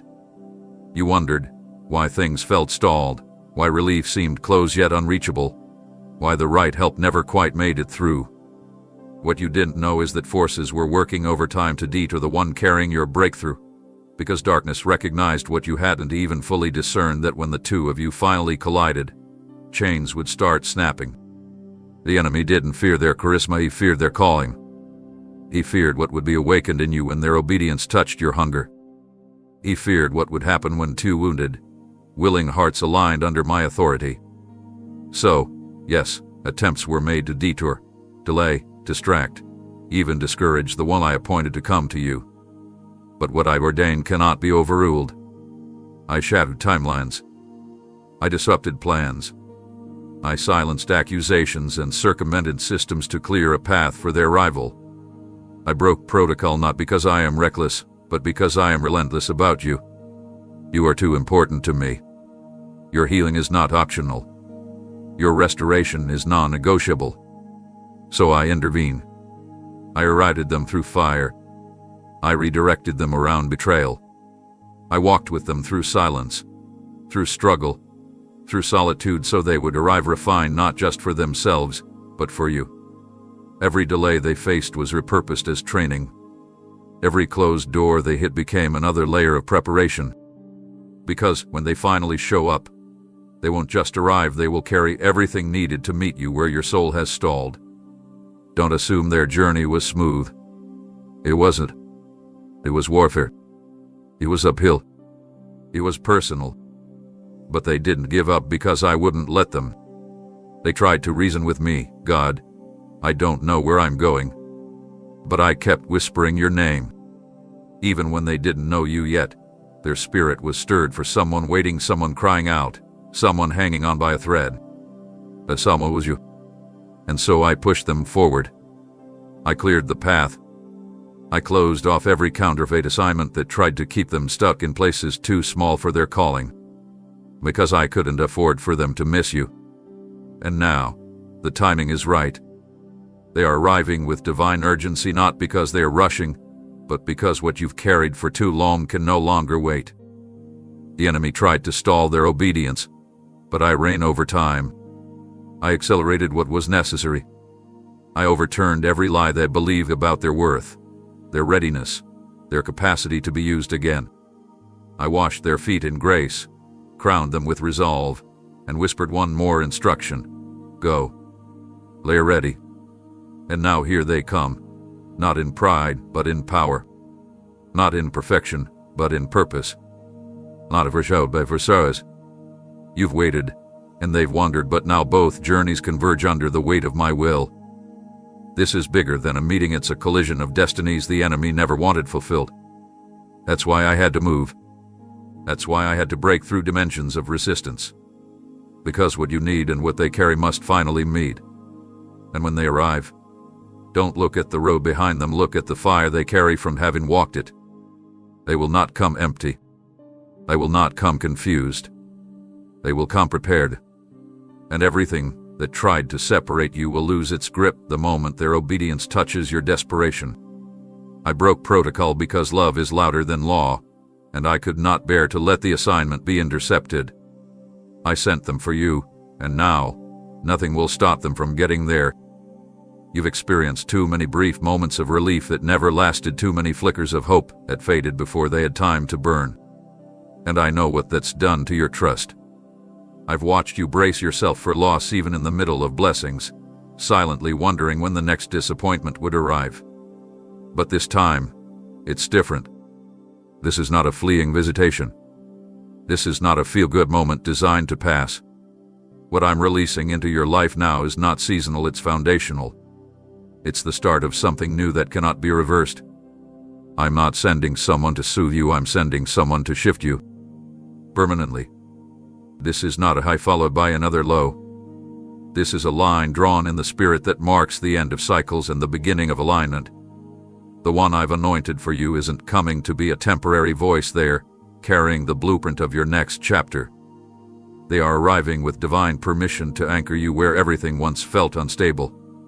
This intervention isn't a moment, it's a movement. And you'll feel it. You'll feel the ground under your feet settle. You'll feel the tension you normalized begin to lift. You'll sense a reordering of your thoughts, a refreshing of your perspective, and a revival of things within you that once lay dormant. What I'm releasing now is not meant to pass through your life, it's meant to stay and build. Because what's coming next for you requires solid ground, not survival mode. You've spent enough time holding things together with sheer willpower. But now I am establishing something that will collapse under pressure. This is not relief, it's reconstruction. I'm giving you a new foundation, and I'm using their presence to help lay the first stones. They don't come with bricks of control or mortar of manipulation. They come with words that will become walls of safety, vision that will become windows of light, and prayers that will become the ceiling under which you will finally feel safe enough to breathe. You've been in constant response mode, responding to crisis, responding to trauma, responding to people who never stayed long enough to understand the battle behind your silence. But from this point forward, you will shift from response to residence. I am building you a new place to stand emotionally, spiritually, relationally, and I'm using this intervention to start the process. You won't feel like you're losing control, you'll feel like you're gaining peace. I will quiet the storms that have stormed within, not just around. Because this time, I'm not fixing what broke, I'm replacing what wasn't strong enough to begin with. And the one I'm sending has been prepared not to fix you, but to build with you. This is not rescue from a pit, it's revelation of a path. It's not a miracle that lifts you out only to leave you wondering what comes next. It's a divine partnership that holds you while we rebuild. The dust will begin to clear. The clutter will begin to fall away. What felt like fog will turn into focus. You'll begin to dream again, not because your circumstances changed overnight, but because I'm changing you. At the cellular level of your soul, I am rewriting your atmosphere. I am restructuring what you believe you deserve. I am reclaiming what fear told you to surrender. And I'm doing it through this holy intervention that is not going to disappear when the feelings fade. This is longevity wrapped in divine timing. This is permanence born from heaven's plans. This is the start of your stability. I'm anchoring you in grace, establishing you in truth, and surrounding you with people who won't walk away when the season gets hard. The days of temporary fixes and shallow connections are over. What begins now is meant to last. This is the shift that changes everything. The weight you've carried has become so familiar that you've forgotten what it feels like to walk without dragging invisible chains. You've adjusted your pace, altered your posture, and managed your days under pressure that was never meant to be permanent. You've grown so accustomed to heaviness that peace now feels like a stranger. But what I'm sending is not just a person, it's a presence wrapped in human form, a divine release cloaked in humility. And the moment they step near you, something will begin to shift. Even before their mouth opens, before you exchange names, before you share your history, your burden will start to move. It won't be because they offered you a solution, it will be because they carried me into your atmosphere.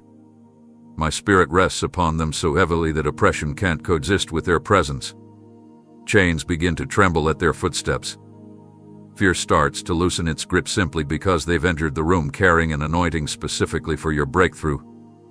They won't have to identify what's wrong in you. They won't scan your heart for flaws. They will simply walk in obedience, and my spirit will begin to do what it's always done: lift what crushes, break what binds, and scatter what suffocates. I chose them not just for their wisdom, but for their weight. They carry a holy stillness that dismantles strongholds. They walk softly, but their steps are thunder in the unseen realm. The atmosphere shifts when they enter, not because of charisma, but because of covenant. And that shift is what will meet you first. You'll feel it like wind moving through a room that had grown stale. You'll feel it like light hitting spaces that had grown dark. You won't need an introduction to understand what's happening. Your soul will recognize that something ancient and divine has touched the air around you. It will feel like something that was holding you for years has suddenly lost its grip. The lie that wrapped itself around your worth will begin to dissolve.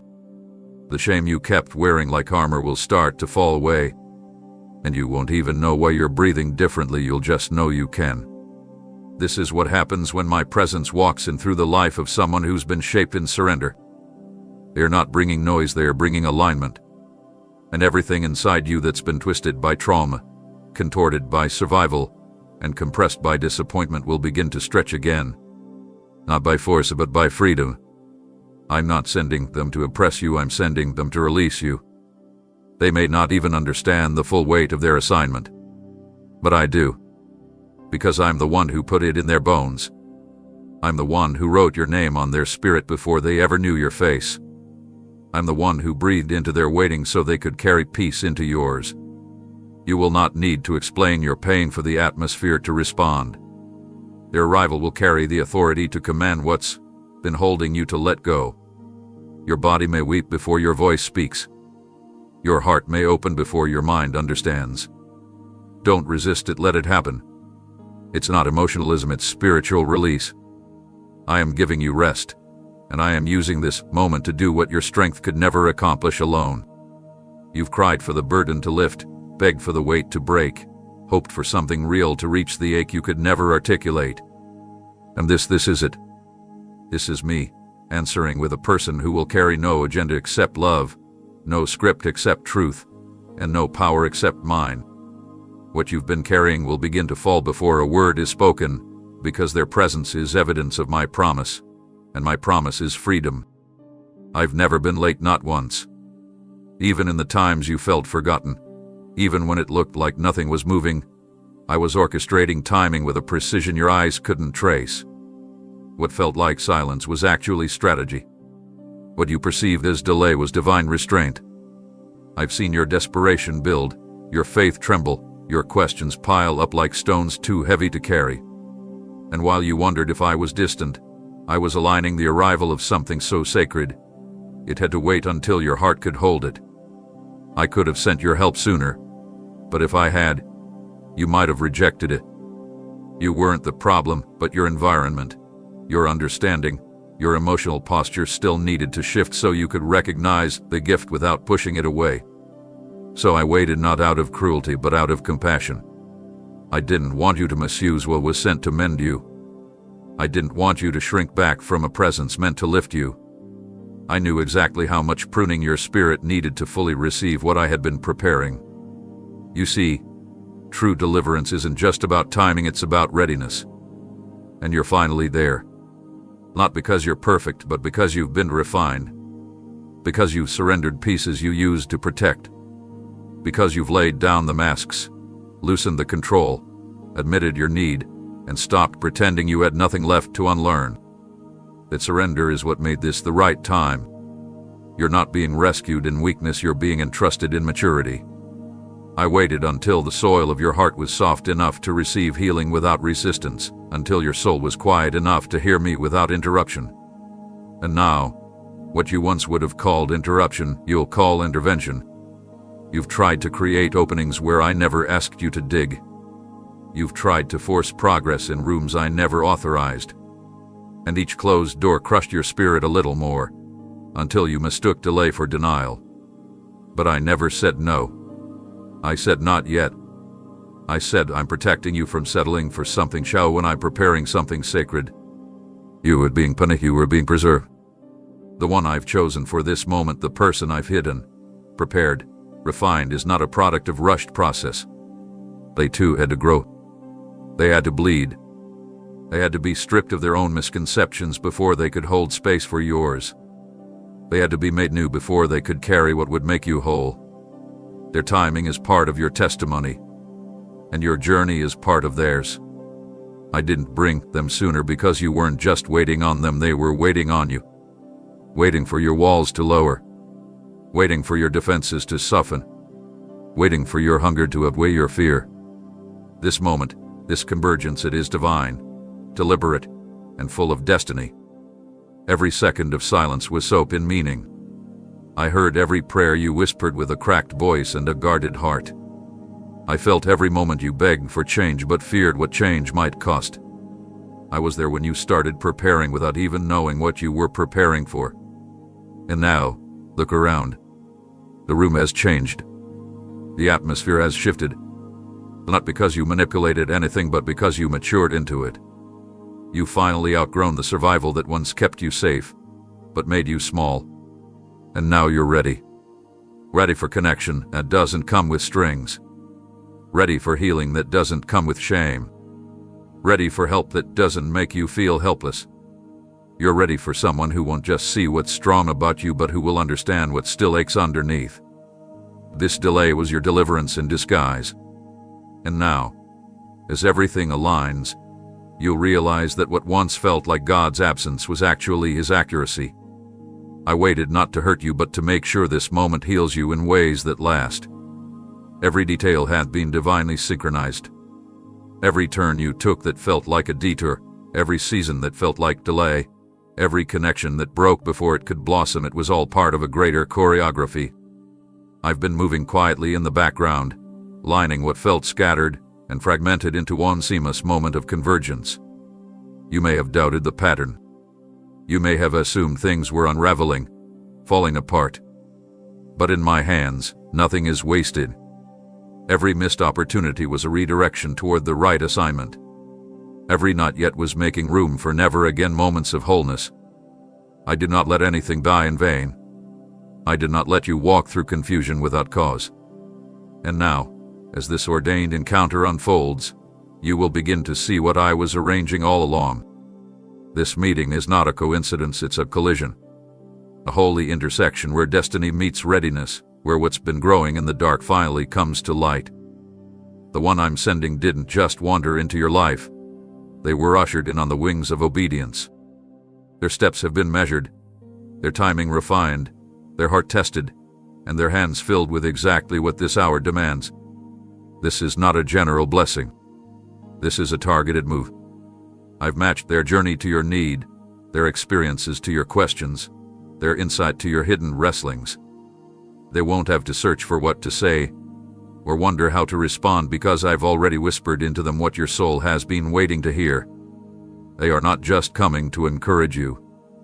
They are arriving to awaken you, to unlock chambers of you that have long been sealed off by fear, grief, or disappointment.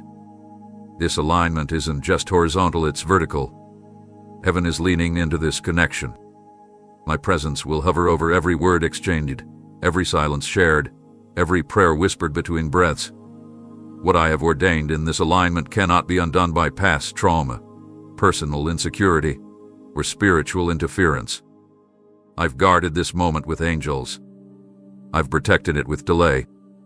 I've preserved it with patience. Time has been redeemed. What you thought was lost is returning, not in the same form, but in fullness. The years that felt like waste are now becoming seeds for revelation.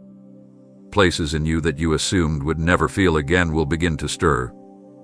This is not just about healing, it's about commissioning. Because what I'm doing in you now isn't just personal, it's prophetic. This encounter will leave a mark not only on your heart, but on your future. Decisions will begin to clarify. Strength will start to return. Vision will sharpen. The fog that lingered for so long will lift in layers, and in its place will come divine focus. Even the place you're in right now, physically, emotionally, spiritually, it's not random. I've positioned you precisely where the intersection had to happen. You didn't miss it. You didn't mess it up.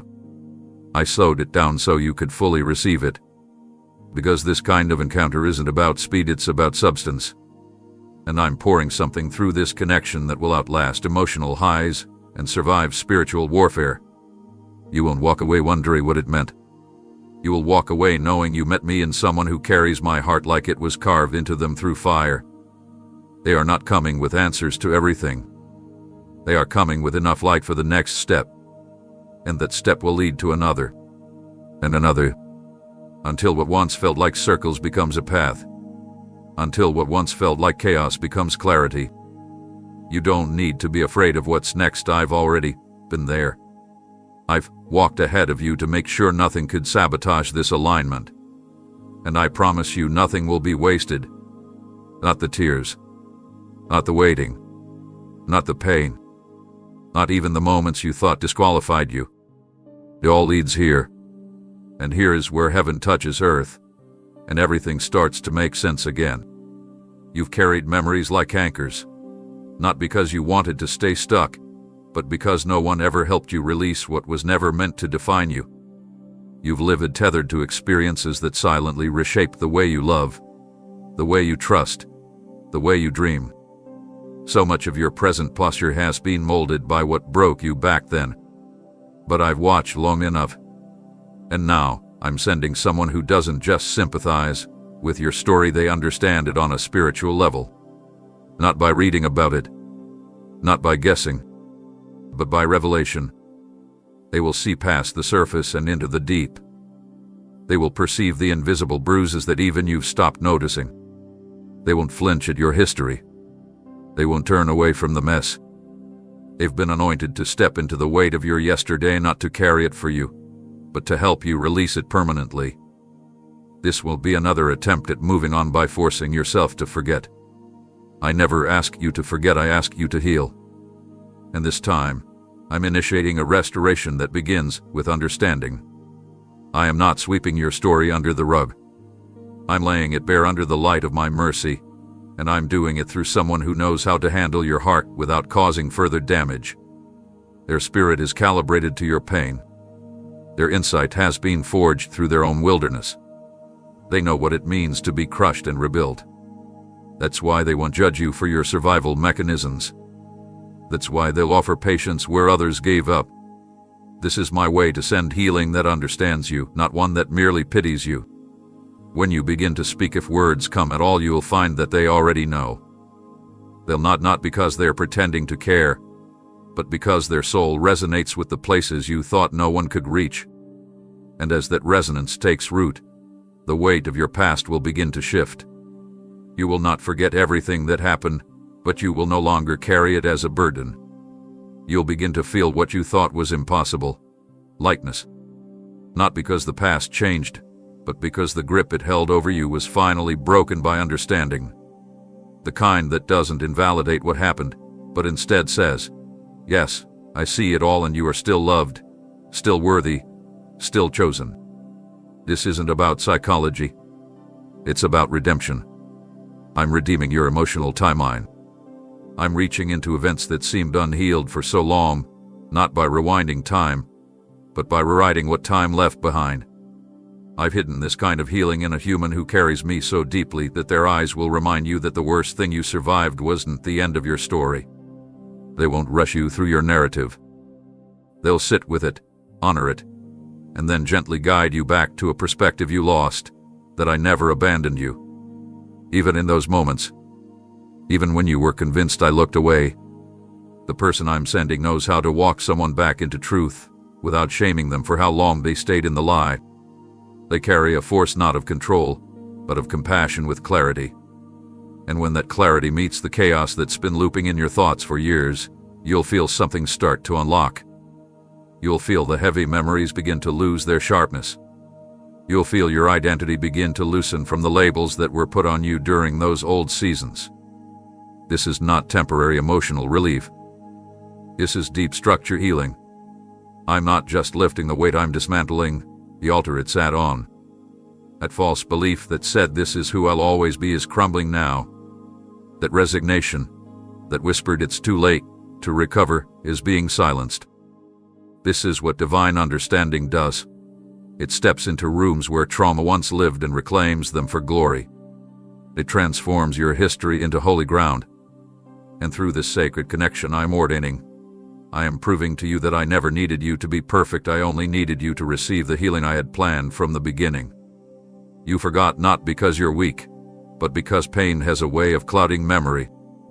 You spent so long surviving that you slowly lost touch with the voice you used to carry, the light you once held without trying, the fire that once danced inside your spirit before disappointment taught you how to shrink.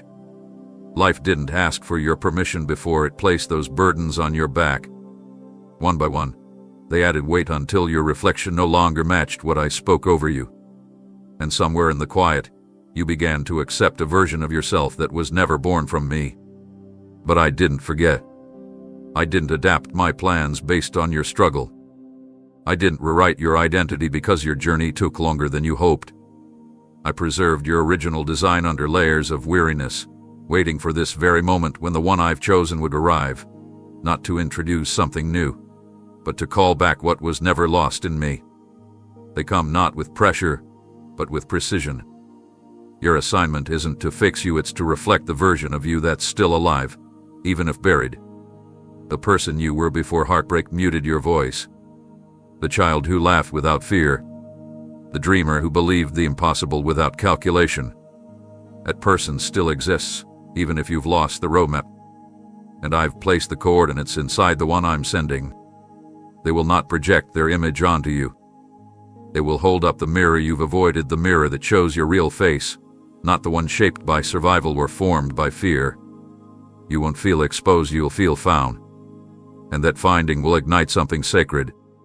You won't need to strive to get back to the old you. You'll simply recognize what never left, the spark I placed inside you when I called you by name. Your presence will be a remembering. Their words won't sound profound, but they'll awaken what you thought had gone numb. They will look at you and see beyond what's broken. They will speak to the fire while others spoke to the ashes. You've been seen through the lens of lack for too long. Seen as someone trying to rebuild, trying to recover. But they will see you as whole in process. They will speak to you not as someone who's trying to become, but as someone who's always been becoming. That distinction matters, because it will remove the shame of delay. It will dissolve the lie that says you're behind. You're not behind. You're right on time for rediscovery. When you hear their voice, don't be surprised if tears come first. Your soul has been waiting for recognition. You've lived as a stranger to your own reflection for too long. But I've kept record of every part of you, even the ones you discarded. Even the ones you said were too much, too sensitive, too intense, too hopeful. I wrote all of that into your identity. And now I'm sending someone who will reintroduce you to what's still breathing under the surface. They won't do it by force. They won't demand you change. They will simply be, and in their being, you'll remember. Not in loud revelation, but in quiet moments, a glance, a word, a silence that somehow says everything. This isn't self-help. This is sacred unveiling. You've worn so many layers to survive seasons that required armor, and now you've forgotten where you end and your protection begins. I'm peeling that away gently, not with pain, but with love. And I'm doing it through someone who won't abandon you mid-process. They are not intimidated by your layers. They've had to unlearn their own. That's why I trust them with you. Because they won't try to pull you forward, they'll walk beside you until you feel safe enough to emerge. And as you rise, don't be shocked when you feel power return to your voice, when creativity begins to bloom again, when courage starts humming in your chest like it used to. That's the sound of you remembering who you are. Not because someone told you, but because my presence through them showed you. And when you see it, when you recognize what's been there all along, you'll know I never forgot you. I only waited until the day you could see yourself again. You've had enough of noise, opinions tossed at you like lifelines that couldn't hold your weight, voices layered in correction when you were simply asking for connection. You've had to explain yourself too many times, only to be met with nods that didn't understand and responses that missed the ache in your tone. And in that void, you learned to go quiet, to retreat, to speak less, not because you didn't want to be known, but because it hurt too much to be misunderstood. But I have not created you to remain hidden beneath your own silence. I'm sending someone whose stillness carries more healing than 1,000 words shouted from a distance. They don't come to fill the room with advice, they come to occupy the silence with presence. Their peace will not pressure you to open up, it will make space safe enough for truth to rise on its own. When they sit with you, you will feel no demand to perform. You won't feel the weight to explain your history or justify your reactions. Their nearness will disarm the walls you've layered for protection. They won't rush your process. They won't listen just to respond. They will listen to receive, because they know how sacred it is to be trusted with someone's silence. I taught them this. I trained them in the ministry of being still. They've walked through seasons where their own cries were met with empty echoes, and I turned those empty spaces into holy classrooms. I taught them how to listen until they could hear the language of pain beneath the pause. And now, they carry a sacred ability to sit in the silence without needing to fix it. This is how I restore you, not by forcing a breakthrough through conversation, but by allowing peace to do what pressure never could. The silence they bring will not be hollow. It will be heavy with grace, thick with love, weighty with the kind of patience that your nervous system has never experienced. Because this isn't just about healing your spirit. I'm healing your body too. The tension you've carried, the tightness in your chest, the fatigue that never seems to lift, those are not random symptoms. They are signs of a life spent on alert, waiting for permission to rest. And I am giving you that permission now. Through this divine connection, I'm saying, breathe again. You don't need to watch your words. You don't need to measure how much is too much. You can just be, and that will be enough. They will recognize what others overlooked, the strength it took to remain gentle, the courage it required to stay soft when the world demanded you harden. And they won't trample over that softness, they will honor it. Your silence will be a sanctuary. Your presence will become proof that you are not too deep, too sensitive, too emotional. You are simply someone whose heart was made to feel fully, and that is not a weakness. It is a gift. And I'm using this encounter to unwrap what's been buried beneath layers of protection.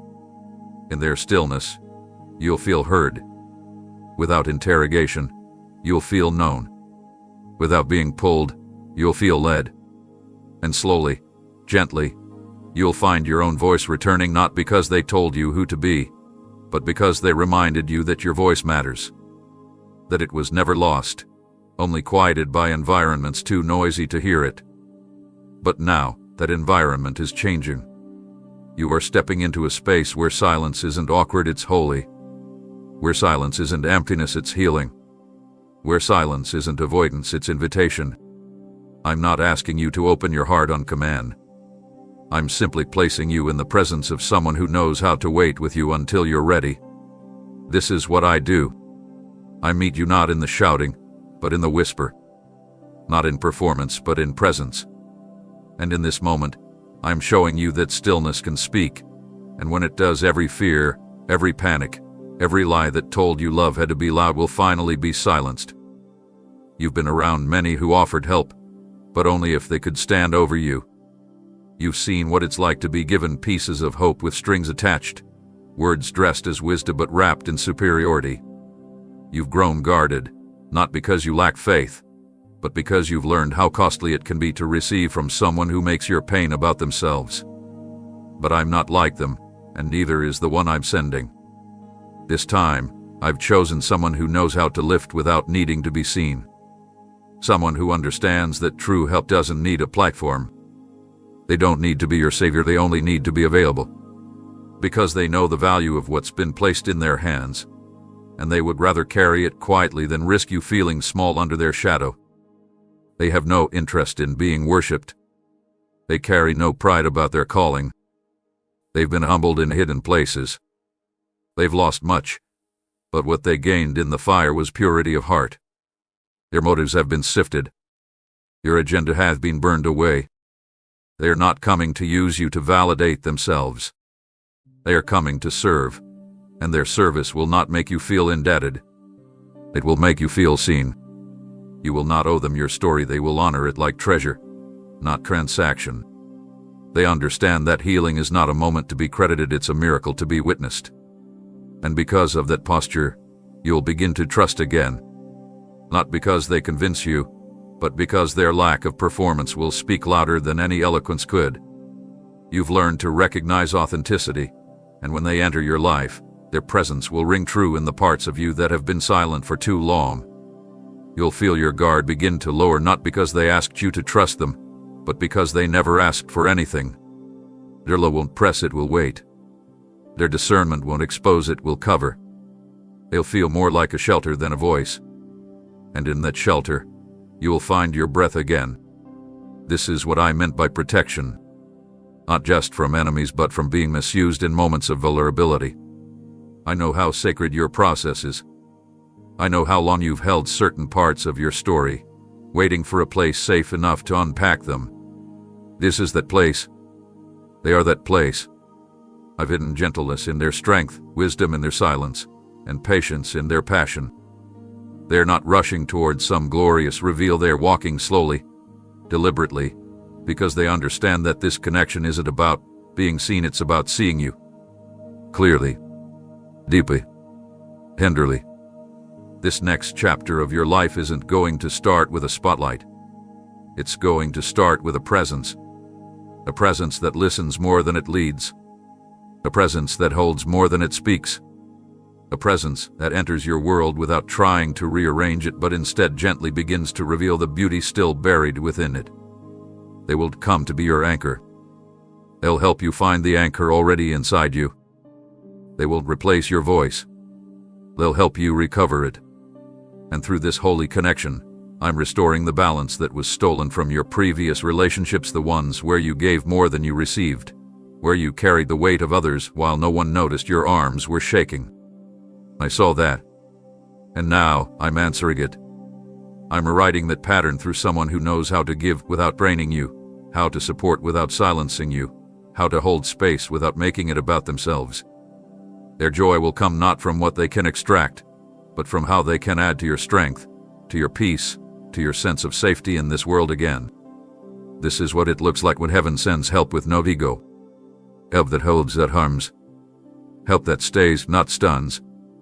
And when you experience it, you'll feel the ground of your soul begin to trust again. Not just in them, but in me, for sending someone who reminds you that love was never supposed to feel like control. You've been tilted, not because you lost your foundation, but because the weight of repeated instability has shifted the balance inside you. You stood, but it's been uneven. You've walked, but it's been with a limp. You've made progress, but it's been exhausting, because so much of your inner compass hath been disrupted by unpredictable seasons and people who left more confusion than clarity. You've grown accustomed to recalculating every emotional step, unsure if you're moving forward or simply avoiding collapse. But I never created you to live in that state of tension, that constant internal bracing, that unrelenting sense of something's off. That's not your new normal. And the one I'm sending is arriving not with answers to all your questions, but with the presence to stabilize what's been off balance for far too long. They come with something deeper than solutions. They come with alignment. And when alignment steps into chaos, the chaos begins to lose its voice. They don't come to fix your world. They come carrying a spiritual equilibrium that your heart will recognize before your mind does. Your soul is anchored in me, and that anchor creates a stillness that reaches places you forgot were spinning. You've grown used to spiritual vertigo, trying to pray through dizziness, trying to discern through distortion. But when they arrive, your internal compass will begin to reset, without forcing it, without dramatics. Simply by standing near them, the vibration of my presence within them will begin to recalibrate everything in you that's been slightly misaligned. They are not coming to give you a new direction. They are coming to help you remember true north. You've always had it. You've always heard me. But grief muffled my voice. Disappointment rode your map. And fear placed detour signs where I placed open roads. They will not chart your course for you, but they will walk with you until the static clears and you can hear me clearly again. Your life is tuned to my frequency. That's why their words will cut through confusion without shouting. That's why their presence will draw you into peace without demanding stillness. Because peace isn't something they recite, it's something they carry. This is not about control. This is about correction, not the harsh kind, but the kind that makes you breathe again. The kind that gently shifts your weight from false ground onto something solid. The kind that doesn't accuse but realigns. The kind that says, hey, you were always heading in the right direction. You just got bumped a little. And when you feel that shift, when you realize that you've been leaning too hard on parts of yourself that were never meant to hold all that weight, you'll finally let go of the strain. Not because you failed, but because you're finally free to trust that you're supported. Your wisdom won't overpower. It will correct the course without confrontation. Their guidance won't sound like commands. It'll feel like a gentle pull from a place that somehow knows the way. That's because I trained them not in certainty, but in discernment. They won't be afraid to sit with your questions. They'll embrace them, knowing that some answers aren't immediate, and some revelations come only through time and presence. You'll find yourself beginning to recenter emotionally, spiritually, even physically. You'll feel peace settle in your body like it's been waiting to return.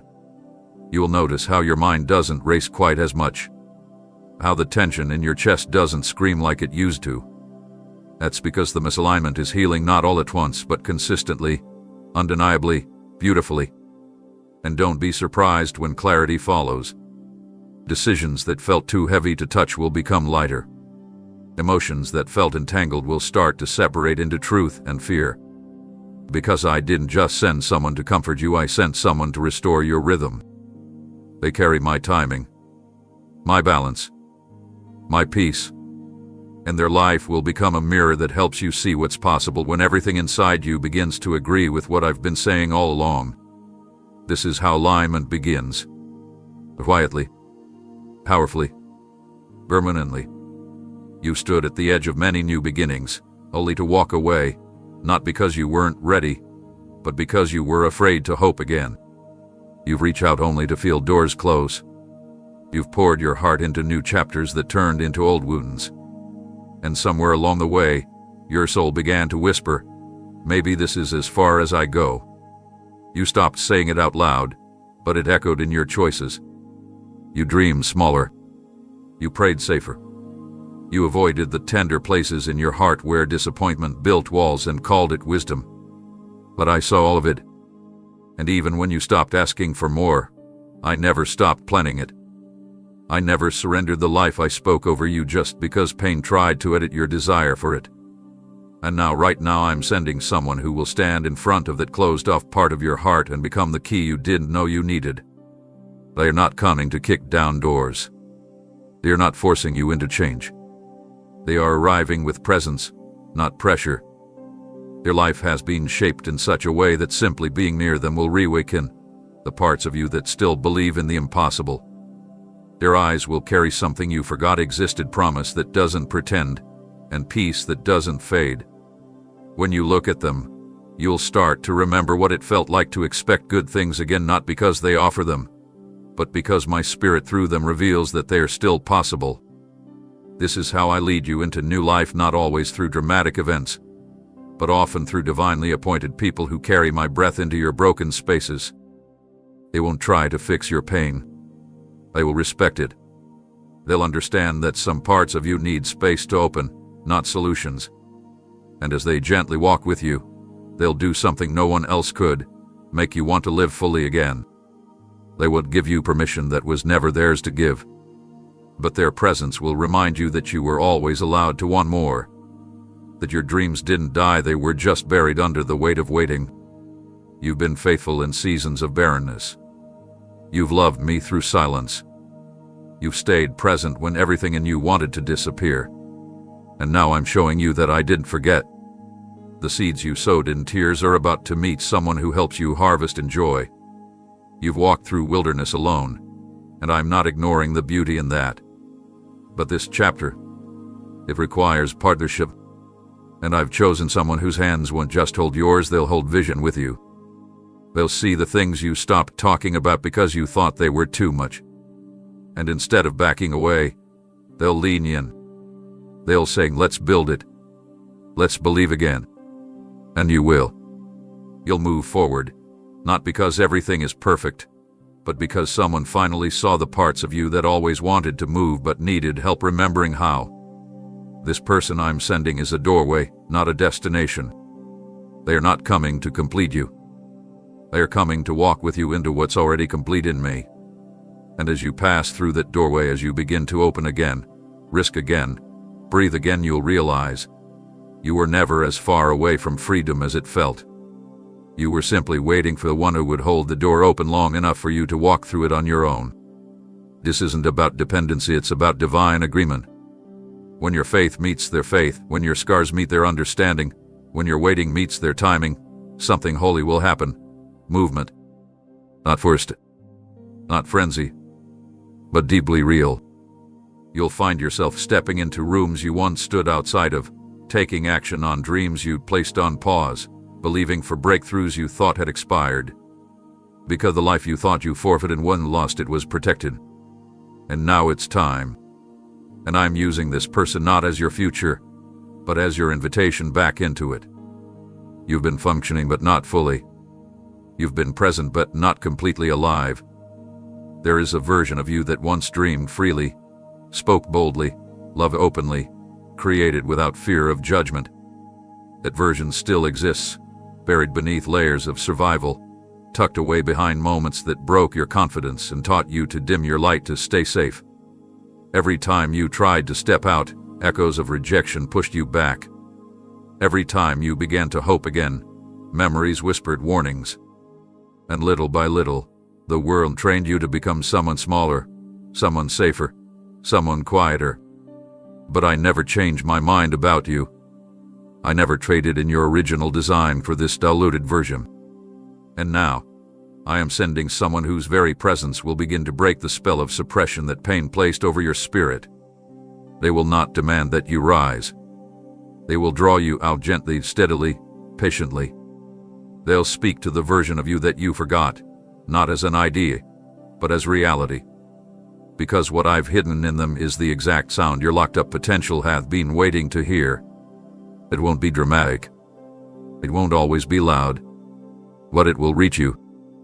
Their voice will land like truth after years of silence. Their presence will feel like breath where you'd forgotten how to inhale without bracing for pain. They won't force you to become anything. But somehow, round them, you'll start becoming naturally, effortlessly, finally. This isn't manipulation. This is mirroring. They will reflect back to you the image I've always seen. And the moment you catch a glimpse of it again, your soul will begin to stretch.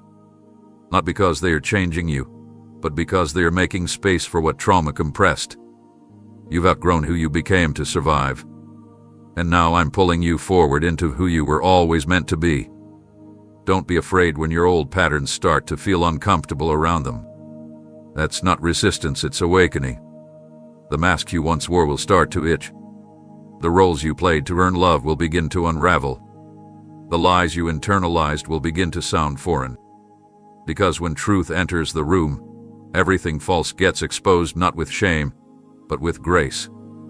I've anointed them to walk beside you as the truth rises. They won't rush your unfolding. They won't panic when the old pain resurfaces. They'll stand steady while you remember how to live unfiltered again. You don't need to prove yourself to them. You don't need to earn their loyalty. Their heart already knows how to stay. They've been trained in the art of consistency, shaped by their own battles with identity, and refined by their willingness to let me speak louder than fear. That's why I chose them. Because they won't be intimidated by your brilliance. They won't compete with your emergence. They will celebrate it, even when it means you surpass what they've seen before. That's how you will know this connection is from me, not because they fix you, but because they free you. And don't be surprised when the things you thought were gone begin to return. Creativity will start flowing again, pure and bold, like it did before criticism taught you to censor. Your voice will begin to carry weight again, not volume, but presence. Your laughter will sound unfamiliar at first, not because it's new, but because it's been silent for too long. And with each passing moment, you'll sense a shift not only in how others see you, but in how you see yourself. It's what happens when trauma loses its grip. That's what happens when someone sent by me touches the places others only tiptoed around. This is not just healing. This is reactivation. This is not about being rescued. This is about resurrecting what never died, only went dormant. The boldness you buried is rising. The dreams you shelved are stirring. The courage you silenced is speaking again. And the one I'm sending isn't the cause. They are the confirmation. The evidence that I've always seen you clearly, fully, joyfully, and I will stop at nothing to bring you back to the freedom that pain tried to convince you didn't deserve. You've known people who said they'd stay and left when the silence got too loud. You've seen hands reach toward you only to pull away once they touched your pain. You've been surrounded by people who celebrated your strength but disappeared when they realized healing takes time and love requires presence, not just applause. And through all of it, you learned to depend on no one, to hold yourself together in the quiet, to walk through fire without a witness. But I never intended for you to carry this alone. I saw every moment you stood in storms without cover. And now, I am sending someone who has been prepared not just to show up, but to remain. They won't flinch at the weight you carry. They won't recoil when your wounds begin to speak. I have anointed them with a loyalty that doesn't come from personality, it comes from covenant. Not a contract, not a condition, but a divine commitment sealed in secret with me long before they ever knew your name. They've already said yes to the unseen. They've already surrendered their expectations of ease. That's why they won't leave when things get complicated. That's why they won't ask you to shrink your emotions or apologize for your process. They were sent for this. Their presence won't feel rushed. You won't sense pressure to get better quickly, so they'll stay. They will walk at your pace, matching your rhythm even when your steps are slow and your words are few. Because what they are carrying is not just companionship, it's a holy patience, the kind that mirrors mine. When they say I'm here, it won't be for the day, or the week, or until it gets uncomfortable. It will be for the long haul, for the layers, for the nights when you're too tired to speak and the mornings when you're too guarded to be open. They are not visitors. They are builders. And what they will help you rebuild can only be done brick by brick, breath by breath, moment by sacred moment. This loyalty won't be loud, it'll be consistent. It won't always come with grand gestures, but it will show up in the way they remember the details, the way they don't disappear when the novelty fades, the way they make space for your feelings even when they don't fully understand them. You won't have to perform to keep their affection. You won't need to be perfect to stay close. Their love will not hinge on your productivity or your peace. It will anchor you in the middle of your uncertainty and whisper, "I'm not going anywhere." And slowly, without even realizing it, you'll begin to breathe differently. The anxiety of being too much will start to lift. The tension of expecting rejection will start to ease. You'll find yourself speaking without censoring, asking without apologizing, crying without shame. Because finally, someone will have proven that your fragility is not a burden, it's a doorway into deeper intimacy. You'll feel the walls begin to lower, not because they asked you to take them down, but because their presence convinced you that you're safe enough to. This kind of loyalty is rare, but I give rare things to those who have endured rare pain. I'm not giving you another visitor. I'm giving you a partner, one who holds space with reverence, one who sees your scars and calls them sacred, one who's not intimidated by your past or overwhelmed by your future. They are not here to lead you, they are here to walk beside you. They are not threatened by your growth, they believe in it. And their faith in what's ahead will often hold you when your own faith is fragile. This is the kind of love that heals not just because it shows up, but because it stays. And through them, you'll begin to experience what I've always offered: unshakable presence. I never left. And now, neither will they. You've seen too many entrances that ended in exits. You've had encounters that came wrapped in noise but carried no depth. You've welcomed people who made promises with passion and vanished when the process began. And because of it, your heart has learned to be skeptical of sudden light, cautious of new voices, hesitant to believe that anything genuine could still find you after everything that's fallen apart. But I'm doing this differently. I'm not sending them with fanfare or obvious signs. I've chosen to deliver this miracle in silence, not to confuse you, but to protect the purity of what I'm building. The person I'm bringing won't arrive with a spotlight. They'll enter your life the way sunrise enters a room, slow, steady, undeniable.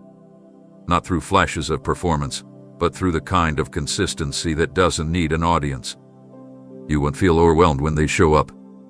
You'll feel still. You'll feel your spirit lean in before your mind understands why. Because this isn't another interruption. This is intervention. The kind that doesn't need to announce itself because its impact will speak for itself.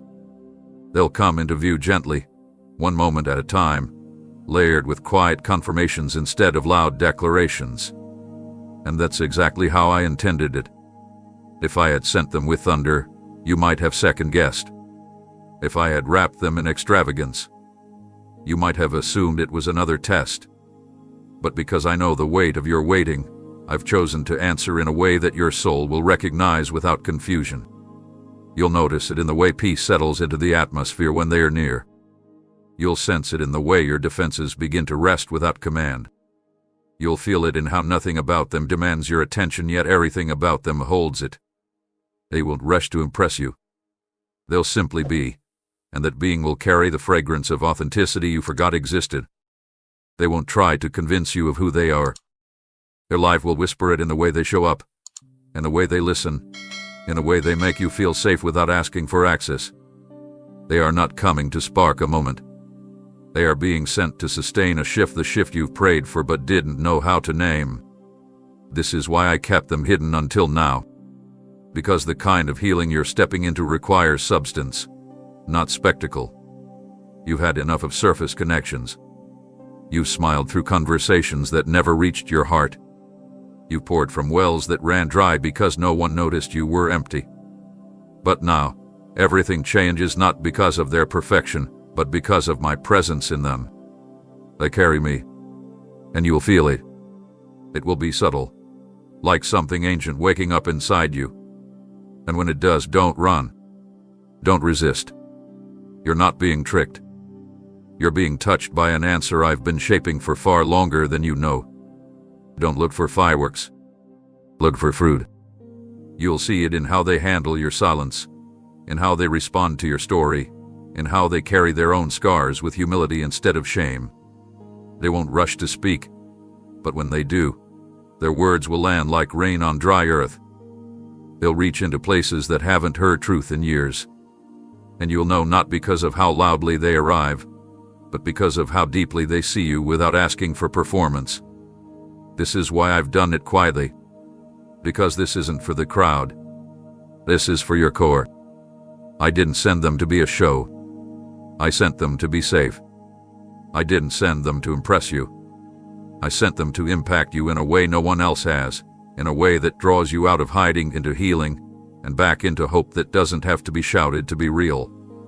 You've had moments where healing began, only to be interrupted by those who didn't understand its sacred pace. You've opened small pieces of yourself and watched them be mishandled, misunderstood, or minimized. So you stopped opening. You told yourself you'd wait until it was safer, stronger, more certain. But time passed, and healing slowed not because you weren't willing, but because you were guarding the little progress you made with your whole heart. I understand. And that's why I'm not sending someone who will demand access. I'm sending someone who will honor boundaries as holy ground.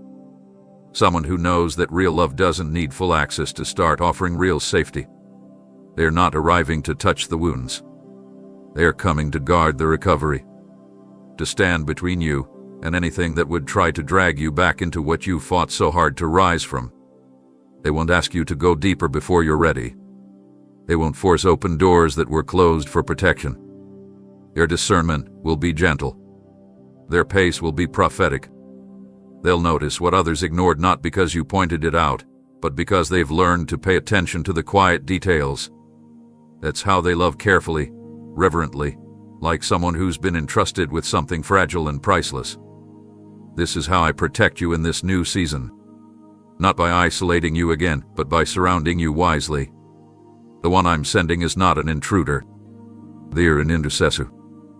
They'll stand in the gap not with their opinions, but with my heart. When your voice trembles, they won't rush to speak over it. When your joy returns in pieces, they won't pressure you to celebrate what still feels unfamiliar. They know what it's like to rebuild, to rise slowly, to walk with a limp from battles that no one else saw. And that's why I trust them with your becoming. Because they've protected their own healing too. They won't infuse your caution with rejection. They'll see it for what it is, sacred wisdom formed in pain that refused to destroy you. They are coming not as a spotlight, but as a shield. They'll shield your vulnerability from being exposed too quickly. They'll shield your process from those who only value the end result. They'll stand over your healing like a watchman, not controlling, but covering.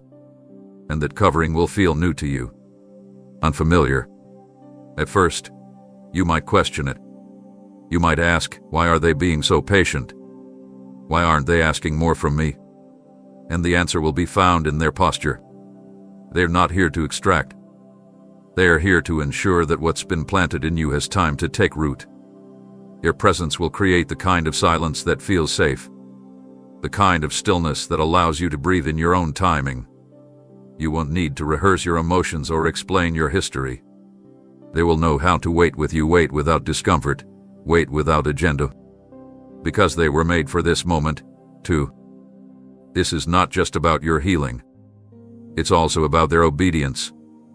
They waited on my timing, not knowing who they were waiting for. But their patience wasn't wasted. It was forming the capacity to carry this calling, to hold space for your wholeness without needing to rush its arrival. You've longed for a space like this.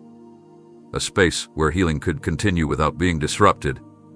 A space where who you're becoming isn't compared to who you've been. A space where progress isn't measured in speed but in softness. That space is coming. And it's not a room, it's a person. A walking answer. A living confirmation that I saw you in the quiet, and I didn't just hear your prayers, I designed a response around your pace. your tenderness, your timeline. And now, as they arrive not loud, not flashy, but real, you'll know this is different. You'll know this is me.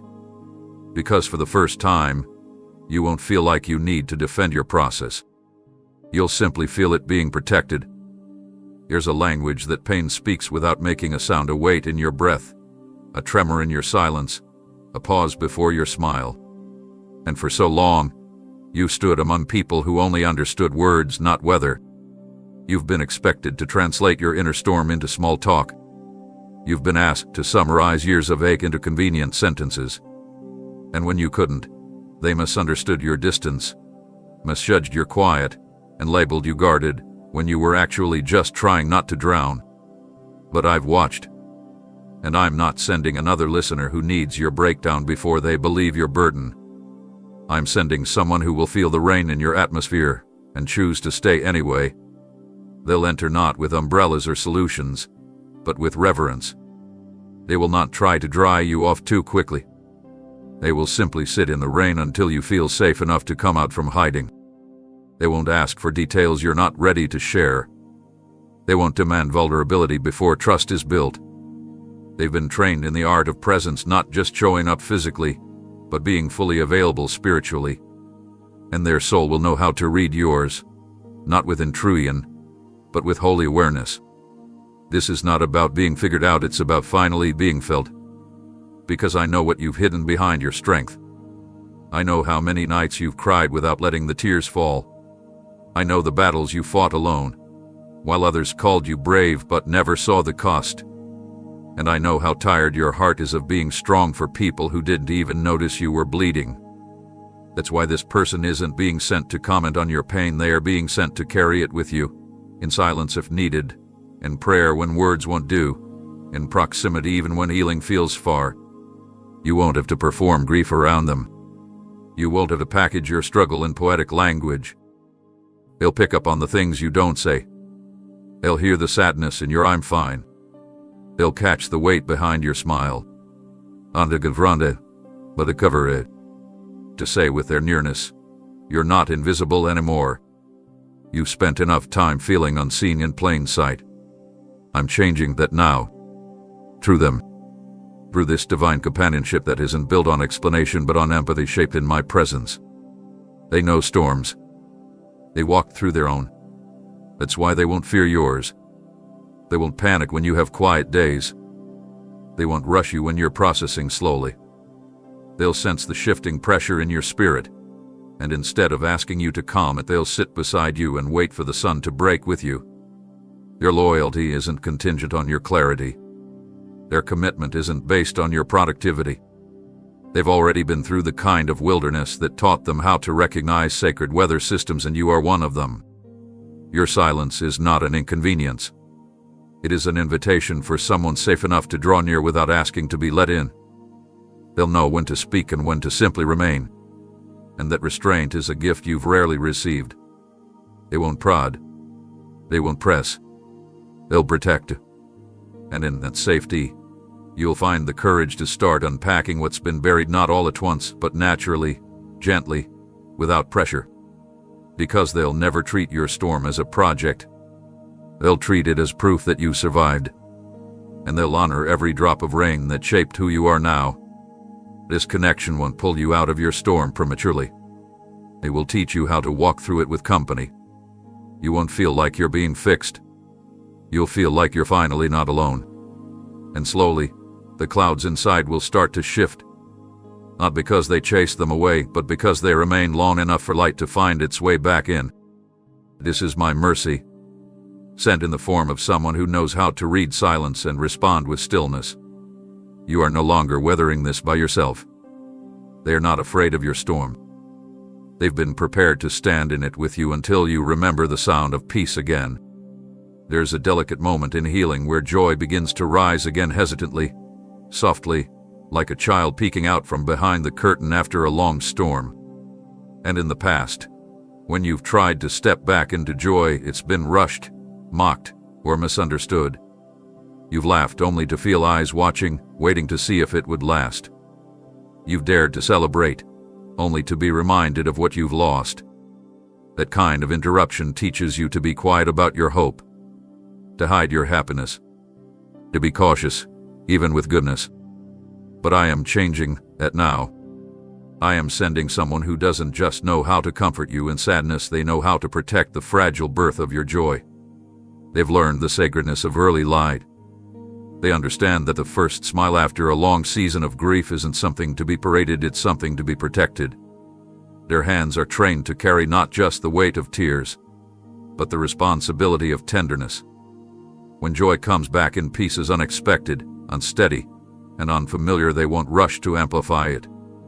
They won't use it as proof that you're finally better. They'll cradle it gently, like something holy returning to a heart that forgot it could hold joy without fear. Because joy, for you, hasn't been simple. It's been layered with memory, shadowed by loss, and tested by time. It's been something you once touched only to watch it slip away. And now, as it begins to breathe again inside you, I'm surrounding you with someone who knows how to make room without demanding more than you're ready to give. They won't try to force joy to bloom, they'll nurture it, shield it from winds of comparison and pressure, and create an atmosphere where your gladness can grow without explanation. You won't need to apologize when you feel happy. You won't have to explain why laughter feels strange or why celebration brings a lump to your throat. They'll already understand, because I've given them a heart that recognizes sacred rebirth when it sees it. They've watched their own joy rise from the ruins. They've held their own light through trembling hands. That's why they will mishandle yours. Your empathy will wrap around your emerging joy like a blanket, not to smother it, but to keep it safe until it's strong enough to stand. And when others don't understand your quiet smile, when some question why you're still cautious in your happiness, they'll speak for you if needed or simply stand beside you so you don't have to. Their loyalty will waver when your joy feels delayed. Their belief in your wholeness won't depend on whether you're smiling that day. They'll see the truth of your progress even when the world still expects performance. This is deeper than support, it's safeguarding. They're not here to observe your healing from a distance. They're here to defend it in its most delicate stages. Because the enemy doesn't just attack in darkness, he often attacks when the light returns. When you start to feel joy, he'll whisper it's too soon. When you laugh, he'll accuse you of forgetting. But through this person I'm sending, I am placing guardrails around your resurrection. I'm placing someone in your life who knows how to hold vigil over your joy without making it about them. Someone who doesn't need your happiness to validate their presence. Someone who doesn't mistake joy as proof that the journey is finished but sees it for what it truly is, evidence that you're still becoming. They'll protect your right to feel deeply, fully, freely. They'll rejoice with you, not for attention but because they see joy as warfare. Because they know every giggle, every exhale, every second of peace is a victory over the heaviness that once silenced you. And they will honor it like treasure. They will hold space like holy ground. They will walk beside your joy like it's sacred, and it is. So when joy returns, even if it comes quietly, you'll know it's safe to receive. Because this time, you won't have to guard it alone. There's a battle that doesn't show on the surface. It doesn't always look like chaos, but you feel it every day. In the way your mind loops through fears before you even rise from bed. In the way your heart prepares for disappointment, even in moments that are supposed to feel safe. It's a quiet war, one that's raged so long you stopped expecting it to end. You've learned how to smile through it, how to function inside it, how to build a life while carrying a battlefield inside your chests. But I never designed you to live in war mode forever. You were made for rest. You were created for peace that doesn't just visit, you were created for peace that stays. So now I'm sending someone not with words to fix you, not with strategies to manage your tension, but with a peace so anchored in me that when they step into your space, the storm in you will begin to quiet without command. This is not surface calm. This is a deeper hush, the kind that doesn't just stop the noise, but removes the need to brace for more.